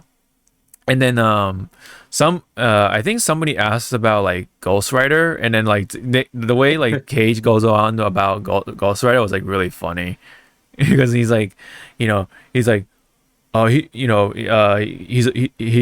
inherently an evil character, but I was really interested because he's trying to use these powers of evil to make good with them or something like that. It was just so funny trying to hit. I know, and if you were there, you'd just be like, yeah. Moichiro? Yeah. Nandesu ka? Yeah. Yeah, and then, remember this is a Japanese crowd. So yeah, he's speaking English, right? And then he has and the interpreter has to kind of like either follow his mannerisms or speech patterns. the speech pattern, like or something like that. But either way, like he went on pretty long, so the translator had to go pretty long to get all that translated. The translator's like giving like eye signals, going like, "Help me," and blinking. Yeah, like I'm pretty sure the interpreter was like, yeah, you better be paying me overtime, man. Better be paying me that good money. Well, remember, unless the Japanese custom with businesses is a change, they do not like overtime, right? Or I don't know about that. I just know that when it comes to tips, they typically do not accept tips. Nope. No. So yeah, for again, people who's listening or watching, if you ever go to Japan and go to a restaurant, no, don't tip. Yeah, try not to tip. Just pay your bill and say thank you. Yep. But speaking of thank you, thanks, Legendary, for dropping this random ass thing out of nowhere. My daddy. Yep. Okay, that looked weird when I did that. Daddy and Uncle are gonna be playing again, but now called. In what capacity, sir? In what capacity? Well, I mean, I didn't even notice. There's a little bobblehead or something of. I think that's Godzilla. Yeah. Anyway, that's some sort of bobblehead. That's pretty cool. But yeah, it says. I want the cup. Oh yeah. Keep going, carry on. Yeah, with the arc monarch symbol. It's keep Kong and carry on. Yeah. Oh, okay. Oh yeah. That makes sense. All right. So as we saw there, it says danger, overload, whatever. So a Yes. lot of people are theory crafting that this might be Space Godzilla. Yeah, A lot of yeah. people are theory crafting it's Gigan. But to me, it's like, well, if you're gonna have Gigan, you gotta have his boyfriend. You just make him Yeah. out. Yeah. I think Gaigan will be a good choice because you have to kind of bring in Megalon to make it a 2v2 fight because having a Yep. 2v1 fight could get a little old, but although technically I guess Godzilla Kong, what was it, New Empire. New Empire, thank you. They did have a 2v2 for a moment because was it Shimu, whatever. Yeah, Shimo and the Scar King. Scar King, were fighting the two Yep, at yeah. one point. Yeah. So I don't know. I think they should try to keep it 2v2. Either way. But to me, it is going to be Space Godzilla because if we do go back into what in New Empire when they were learning about I forget the girl's name, the little girl about her people. There's a line that says, "The eater of the stars came down," and who ate a star? Technically, it was Space Godzilla. It wasn't. Well, it was a dying star which turned into a black hole. That's right. That is right. But a lot of people are catching if you play the trailer a little bit more and maybe full screen it. Oh. It's in the title. I like that there's like a Discord thing going on. Yeah. Oh my god. They're learning. They're learning, yeah. Imagine it was Skype. I know. Oh my goodness. Speaking of that shit's shut down. Yeah, so a small segue while this is playing. Skype officially shut down yesterday, right? It was very recent, at least. Yeah. There was a lot of memories for me with Skype and us too. Oh yeah, that's where we all first got together on the virtual. Okay. So let this play out. Okay. And okay, go back a bit. So stop right here. Yeah. A lot of eagle eye peoples are saying, look at the R. Uh-huh. Who has a red beam? Who has an eye that does that? Oh, okay. So a lot of people are saying it is going to be Gigan, yeah. Because of how very centered that yes, lens. Very intentionally, and centered. Right. Now, let's say they do bring Gigan. Yes. I want them to bring the same guy that played the alien from Final Wars. Oh. and he better scream out, Gigan! Yeah. Yep. And again, I think it's the same director who did King of the Monsters. Oh, okay. So I hope he makes this as another love letter. Yeah. Mm-hmm. To us Godzilla fans, just like how King of the Monsters was. Yes. Because again, a lot of people said, yeah, King of the Monsters was just, in their eyes, stupid. But for us, it was like, no, this is like a legacy. Yep. It showed that this director did his homework. Mm-hmm. The music, the roars, the music choice, the roars, the hidden, the vault numbers were on point. Reference Vault 54. Yeah. Yeah. And then the references of the twins and stuff. Yeah, getting the actual original twins to just have a picture cameo. I'm like, how? Right. How did you do this? Mm-hmm. Calling King Ghidorah his actual real name, because again, for us Godzilla fan, his name wasn't King Ghidorah; it was Monster Zero. Monster Zero. Yep. Oh, and by the way, it's called Supernova. Just to put that out there, right? So we're gonna have likely a more space-oriented Godzilla movie. If again, now that you said space, if no, thank goodness he survived, but he's wheelchair bound. But if Tim Curry, was still up and about, Ah, because space, I just wanted him to go like space. yeah, But because again the title, a lot of people are still leaning on towards it's Space Godzilla. yeah, yeah. But who knows? Maybe Space Godzilla brings along Gigan. Maybe. Like Gigan is just riding on the back of one of the crystals of Yeah, Space Godzilla. that will be pretty then- cool. And a lot of people are like theory crafting like if this is Space Godzilla, and because we don't have a junior yet, a Godzilla Junior, That's right. they might use Suko, the baby ape as the replacement, and he's Uh-huh. gonna die. Oh, And I was like, hey, you leave that little child alone. He was used as a fucking oh, like a beating weapon. stick. Yeah, beating stick. Yeah, that's right. Oh man, that scene was like, oh my god, Kong, please. that scene made the entire theater I was in laugh so loud. Yeah, Yeah, I let out like a gasp. everyone- Yeah, I let out a gasp. I'm like, oh my god, like,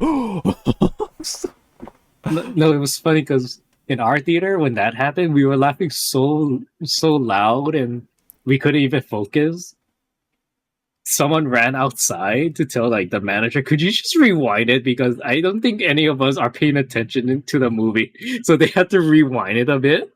oh my goodness. But I was like, wow, this man, the movie theater manager. I was like, wow, you're the true one. Thank you for rewinding it. Damn. But let's see, because this is Godzilla and Kong. Uh-huh. What is again? Is Mothra gonna show up again? I know. Is Shimo gonna show up again? I Mostly all the other feel- Titans are fucking dead. I Because hope- Godzilla went on a rampage. I hope Shimo doesn't get used as like a motivation point for, I don't know, Kong to be like, I'll get you, I'll avenge you, or whatever. You destroyed my wife.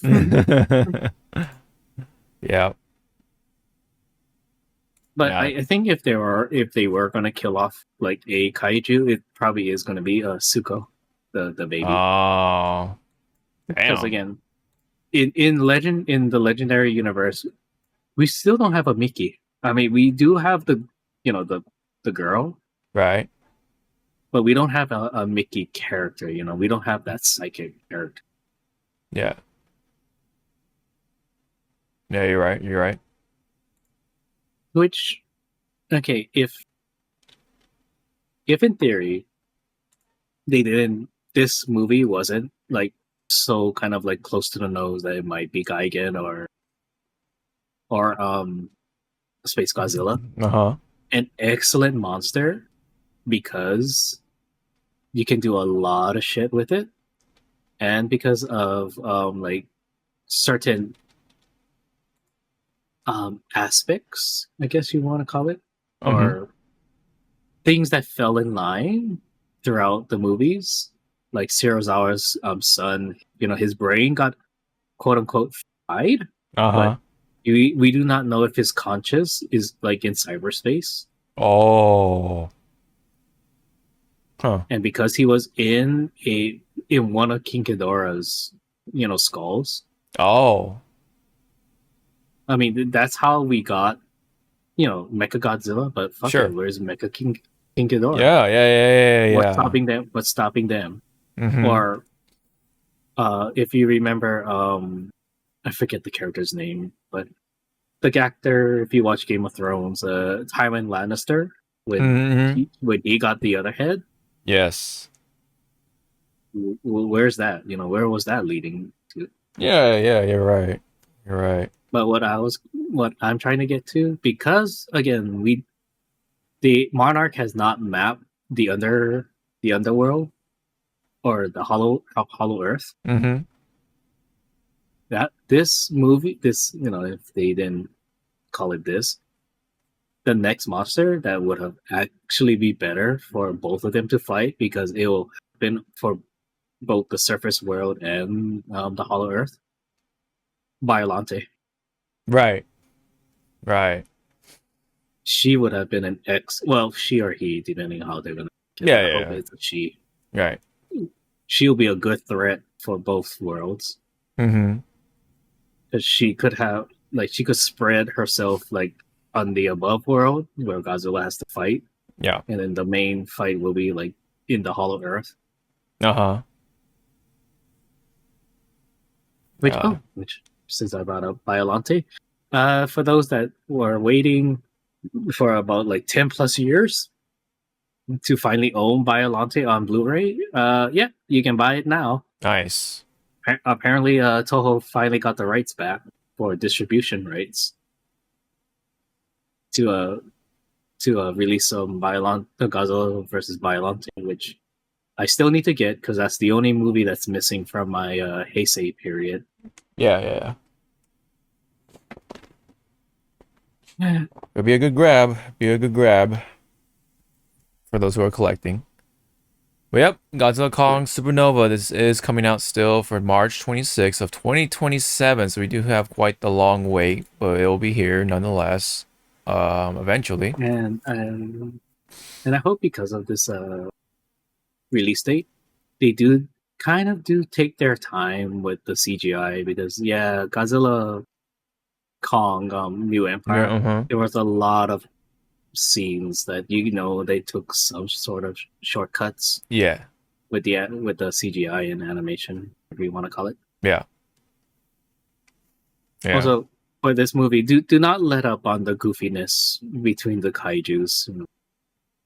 Sprinkle in some of the Showa Mhm. the Showa era like goofiness. Yo, man, I gotta see the drop kick. A lot of people are hoping that this is the movie that we see Jet Jaguar. Oh, that'd be pretty cool. Yeah. And I'm like, okay, if they put that thing in, he does not speak. He makes those dumbass robotic noise. Yeah. I And think it's when he flies, they better have like either the original or kind of like an modernized version of his theme song. the theme song. Yep. Yeah. Jaga. Jatta Jaga. Yeah. Yeah. Like only us, like Godzilla fans will be like in our chairs going like, Yeah. Just. and then like the people next to us be like, "The fuck are you guys doing?" Yeah. Like, what the fuck is wrong with you guys? He's like, "What is this noise? What is this music noise?" Yeah. And we'll be like, "Fuck you." Yeah. If you know, you know. Yep. If you know, you know. Oh yeah, it's one comment I wanted to bring up. How many people I want to see how many people actually call this number.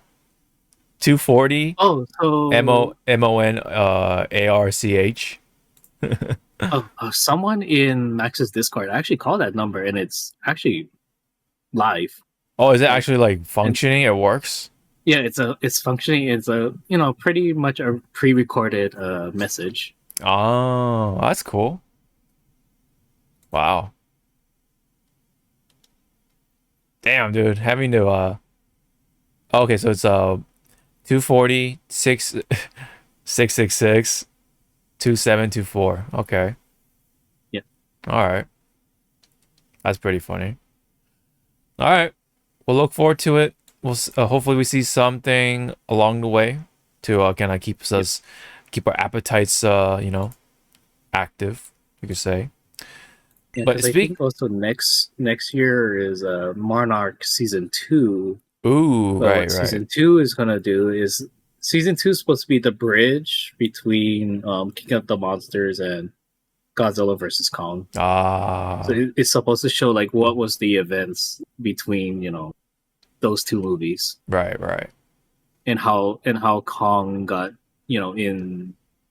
was put into that vault, so to speak, on Skull Island. Okay. Well, meanwhile, there was another little drop. Yeah, with apparently this is like the 70th anniversary footage or something like that. I have no idea what this is, but apparently this is supposed to be Godzilla in Southeast Asia. So take a look at this. Oh, you're gonna. I'm gonna let this play out.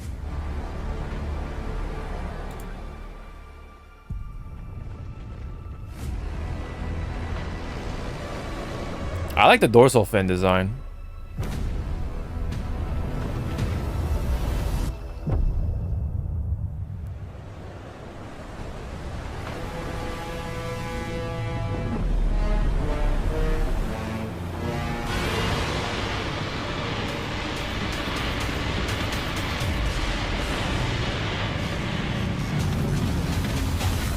You got green shit.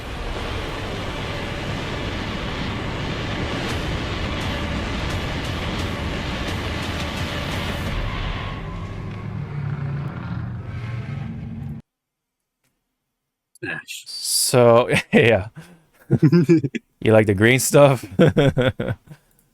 Yeah, I like the Monster Energy drink coming out of his mouth. Yeah, Monster Energy, man, exactly. Oh, this is the Xbox version. That's what I was missing when I was eating my Doritos fucking Monster. Yeah, Monster or Mountain Dew. Yeah, green Godzilla. So this is First Roars, maybe that's what it's called. Oh, man, I don't know. I'm not sure what the hell is this supposed to be. But yeah, this is from Igloo Studio, and I think that's just the anniversary logo. So yeah, I'm not sure what the hell this is supposed to be, but he was in Indonesia at one point. Just trying to see like what the fuck's going on. It's just a celebration. Yeah, yeah. Just using Indonesia like what's it called? Landmarks. Yeah. Oh yeah, this Godzilla, man. It's funny. The movie sucks, but the animated series is actually good. Yeah. Oh yeah. That's a lot of fish. Yep. Yeah. Yeah, I like the dorsal fin design. It looks pretty cool. It's still riding off reminiscent of I want to say Heisei period. Oh yeah, it's reminiscent of more for what do you call it? -1? Yeah, -1. Yeah, which borrows a lot from Heisei. Anyway. Which is, I don't know if we talked about it, or face design of Godzilla. Uh-huh. Which face do you like? We're not going like body. We're going by like the face of how it looks. I gotta go with Heisei. Head. I like Heisei. Goji, when it comes to face. I'll be one of the bastards. Millennium. I like Millennium because it's more of a wolf. Yeah. I cannot go with Showa. Showa looked weird. It had a bunch of weird faces. I forget which Godzilla movie, but it looked like Goji. Did you take acid just now? Yeah. Yeah. Yeah. Yeah, at some point he looked like some weird looking mutated cookie monster or something. Yeah. Those movies were something, man.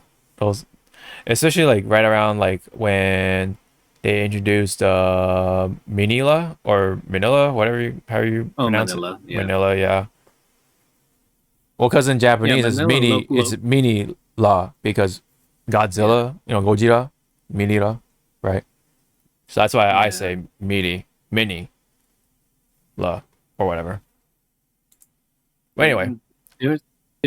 Mini kind of also looked like he was like tripping on acid or something. Oh yeah, that period was something else.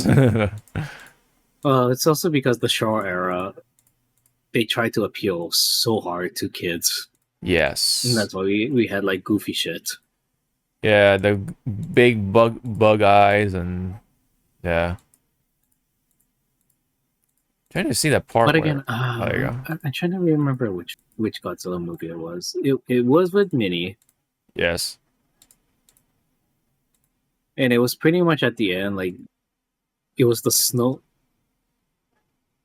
Yeah, I think it was the introduction of Minnie. That movie, like, wow, this fucking character fucking sucks. It was an And, introduction. Yeah. and then at the end, they were trying, both Godzilla and Minnie were trying to, warm each other up Oh, because yeah. of the snow, the blizzard. I was like, okay, I feel sorry for these two. Yeah. They're gonna go to hibernation. Yeah. Yep. Yeah, this is very -1 type of face, which I like. I don't hate it. Oh, speaking of -1, are you excited for Godzilla Zero? I guess if they're gonna call it, if they're gonna make it like that. So the sequel. Oh right, yeah. They're writing it, right? They're like writing Yeah, it's in the the writing works. phase right now. The writing phase, yeah.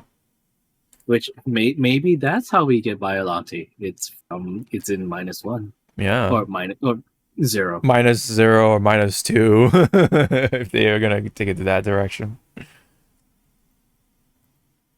That would be Zero would be actually a pretty cool name for a sequel. As kind of dumb as it seems, because yeah, -1, 0, and then 1, Godzilla 1. I mean, they probably not even gonna call it Godzilla 1. It's probably just gonna be Godzilla, and then Probably, yeah. they'll go from there. Yeah. Because as you said, it's probably gonna be dumb or redundant. Redundant, yeah. Who But knows? remember, I mean, we got the tariff thing potentially happening, so they could rock the boat. Yeah, that's gonna suck balls if that's really going to happen. So Speaking of balls, I had boba tea. A lot of balls. a lot of balls, nice. Well, anyways, what's not so nice is the collab between Magic the Gathering and Final Fantasy. So can you take us through what's going on here? What's the Okay. So the reason I put players are gonna go broke is because when we click it, and this is where I'm gonna put on my glasses because I'm fucking blind. So you can play the trailer first. where's the trailer? Go backwards. Oh, is it up? Up. Oh, right There you here. go. Okay. So for those that are big fans of Final Fantasy, I've been it's our waiting for time. this. Mm-hmm. I'm ready as I'll ever be. Final Fantasy is coming to Magic the Gathering.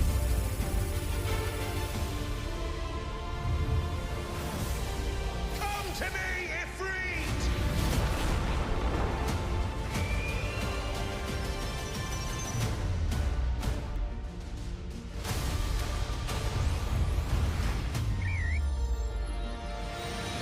Draw swords. Cast spells. Play heroes and villains from all 16 core games. Got lightning on the house. Damn, she is. Yuna. There's your girl. There's your girl. It's time to shape your story. Kafka, Oh. of course. Shall Yep, we? Kafka. That's a lot of fantasy. June 13th. Okay. So what's the... A lot of people are gonna go broke because, yeah, this is like the biggest collaboration Magic has ever done, Uh-huh. and there are some cards. If you scroll down, that's already been revealed. Oh, right here? Yep. So these are like some of the few cards that's been revealed at PAX. So the Sid cards are actually all the Sids from all the games. Wow. Oh, They're, damn. Shit. Yep. Yeah. And we can already tell that some SIDs, because of the artwork, are going to be expensive as fuck. Yeah. Because it's going to be kind of like high demand, like which SID are you going after? Because they're pretty much the same Oh, wow. the same effect and stuff, but it's just the variance Mhm. of like which one do you want to have. Wow.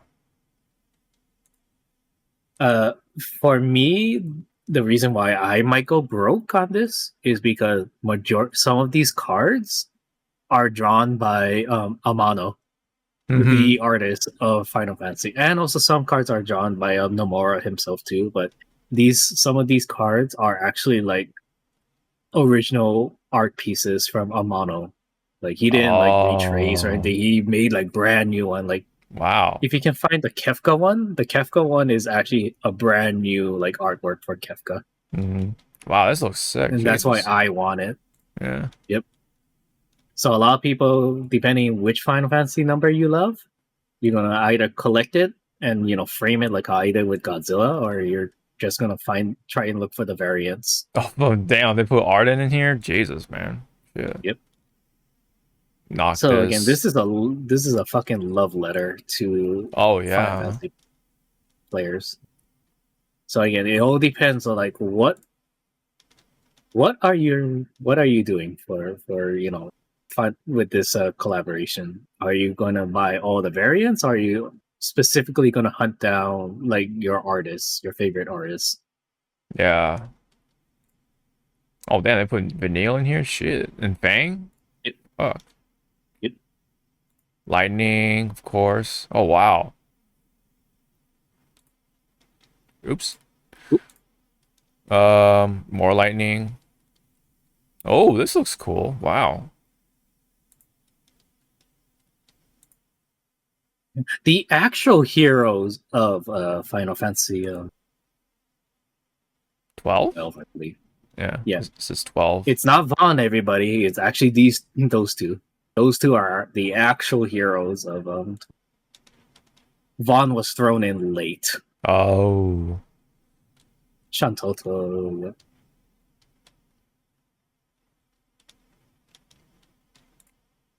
Oh, wow. Is this from 10? Yeah, it is from 10. Yep. Jeez. Yeah, I remember that. Tidus. Yep. Oh, there she is. Yep. Yeah, see, so like this, for example, for Yuna, same effect. It's just the artwork. Like Yeah. which one would I personally get? I'll take. Yeah, her full art with no borders is nice, but I'll take the one with Falyor. Yeah. Then VV. Yeah, VB. So they. Huh. Jesus, man. Rinoa. And Angelo. Squall, of course. Cloud, of course. Yeah, Tifa, of course. Oh, wow. yeah, see, like if. Oh, wow. Yeah, see how there's different ones of her? Yeah. So oh, yeah, now you saw Tifa. those four. Yeah, Tifa's gonna get super, sold. Which one would you like buy? Like based on artwork alone, like which one would you buy? Either these about the two. four? I like these two. Yep. Yeah. This one's okay, but either these two look really cool. Aerith, of course. Damn, she looks really good. Holy shit. That's why again, like a lot of people are gonna go broke on this. Is like, Yeah, which the one am I buying? variants, yeah. No, that's not Tetsuya's. Tetsuya's one is actually much like wow. Like these aren't drawn by Tetsuya. At the These bottom two are left-hand corner, Maji. These two are Maji. Yeah. Oh, Maji's a really good artist. If Yeah. you follow their art, like holy shit. This is Nomura. Yeah, this is yeah. Holy shit. Like, holy shit. Like, I would buy that. I Uh-huh. won't play fucking Sephiroth, but to just have an artwork done by Nomura, Nomura, it's like, yeah. yep, here you go. Put into the binder, sleeve it. Yeah. Oh shit, damn. Alright, alright. I get the picture, I get the picture. Oh, there's the Kafka stuff. There. That's Amano. Uh-huh. Those are original art of Amano. Like, Wow. he did not trace anything. He actually This is drew brand new like stuff. new art. Mm-hmm. Yeah, so that's why like this, like I'll play the card, but that will be like, how much is it? 100? Here you go. Uh, Give me the fucking clown right now. damn. Holy shit. See, I like that one because I like that version or this artwork of Kefka because he looks like I'm gonna fucking kill you. Yeah. And smile with it Mm-hmm. while doing it. Damn. Yeah, I can definitely see this is the most the biggest fucking collab. Dragoon. Okay. King, Cecil. Seal, Cecil. And then the text. Oh yeah, fucking Oh jeez. old artwork being used like that. It's like really nice. Damn. Okay. Yeah, that's a lot. Holy fuck. Chaos? Wow. Yep, Garland. Fucking love how they did it. White mage, black mage. Okay. Alright. Cool. Good luck to everybody that's who it, wants to get all that stuff. Yeah. I mean, I'm glad my friend bought me the one of the booster boxes. Oh. Alright. But yes, I will buy my own booster box.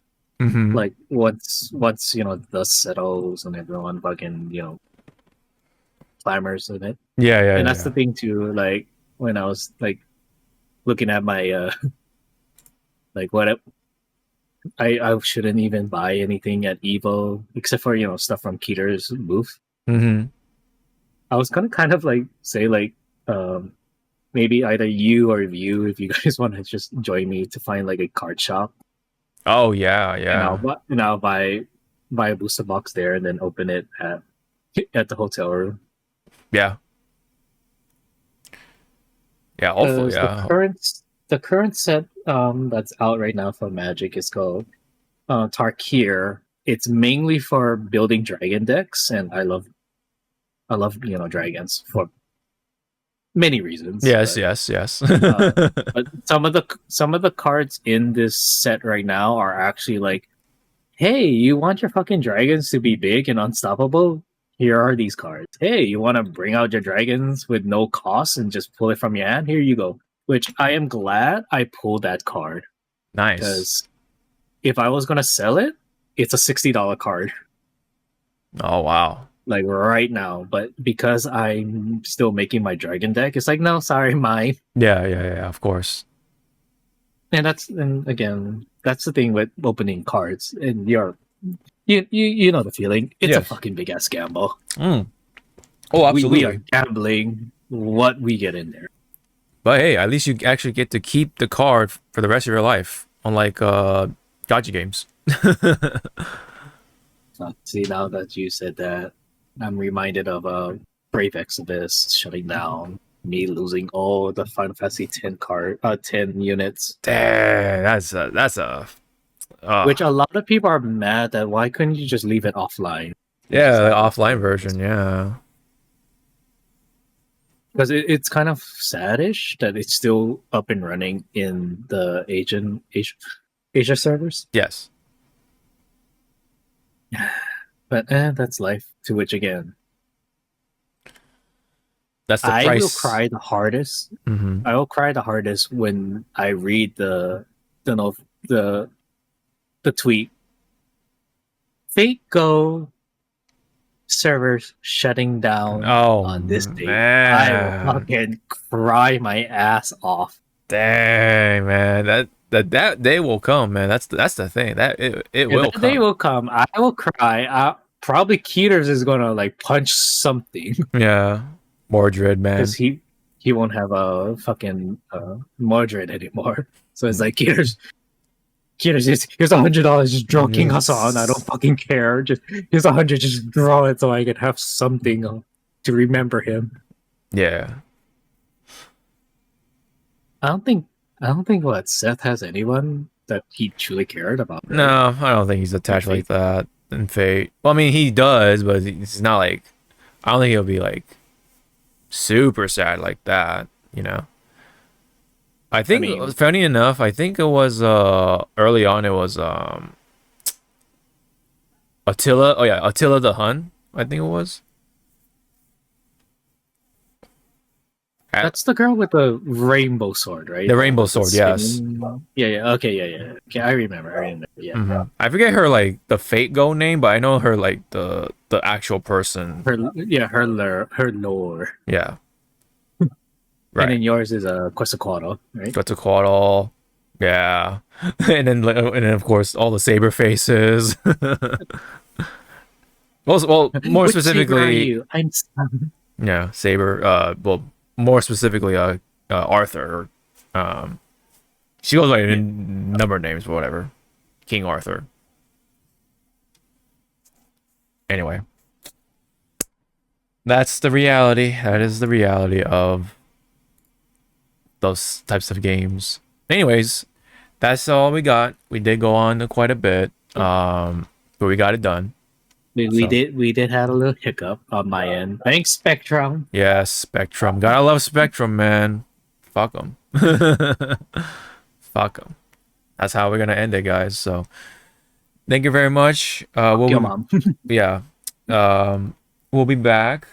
We should be all right. I mean, we'll have some stuff to talk about for sure. Probably like to wrap up the rest of like EVO Japan or whatever, and then EVO Japan, yes. Yeah, and then which let's take a.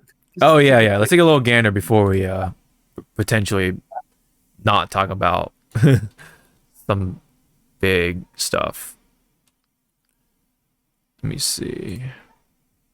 Oh. Neon. Nice. Oh, Neon Tekken? Oh shit, nice. It's like nice. Damn. Wow. Well deserved. Claps all around. Nice. I mean, if my VTubing was had hands, yeah. I would be clapping right now. Yeah.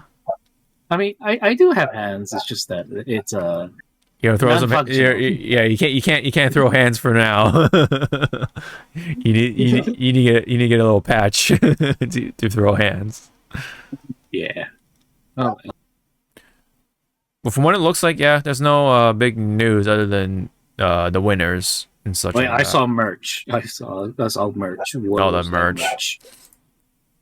You know, now that I look at it, maybe at EVO I'm gonna buy another bag. Oh, yeah. Another backpack. Because the one I have is still functioning, but the front zipper broke off. Oh, it's just damn. Flapping in the wind. Yeah. I mean, I had it for like a while now. So how many years? Yeah. Oh yeah, I do want to get some sort of like clothing or something, like a shirt, either like a shirt or like a hoodie or something that's relating to fighting games. So maybe I'll go that far. But yeah, I'll definitely try to go stop by Keeters' booth and then buy something. Or maybe even commission him something. I don't know. But anyway. Commission to pick it up. Yeah, pick up the commission on the day of. That would be pretty something. That would be something. And it'll also be like a surprise for him going like, oh, Hawk is coming. It's like, yeah, he's right here. Yeah. Yep. All right. Well, that's it for realsies. That's it for realsies, guys. Yeah. We'll be back next week. and we'll talk about more stuff. So until then, we'll see you all in the next one.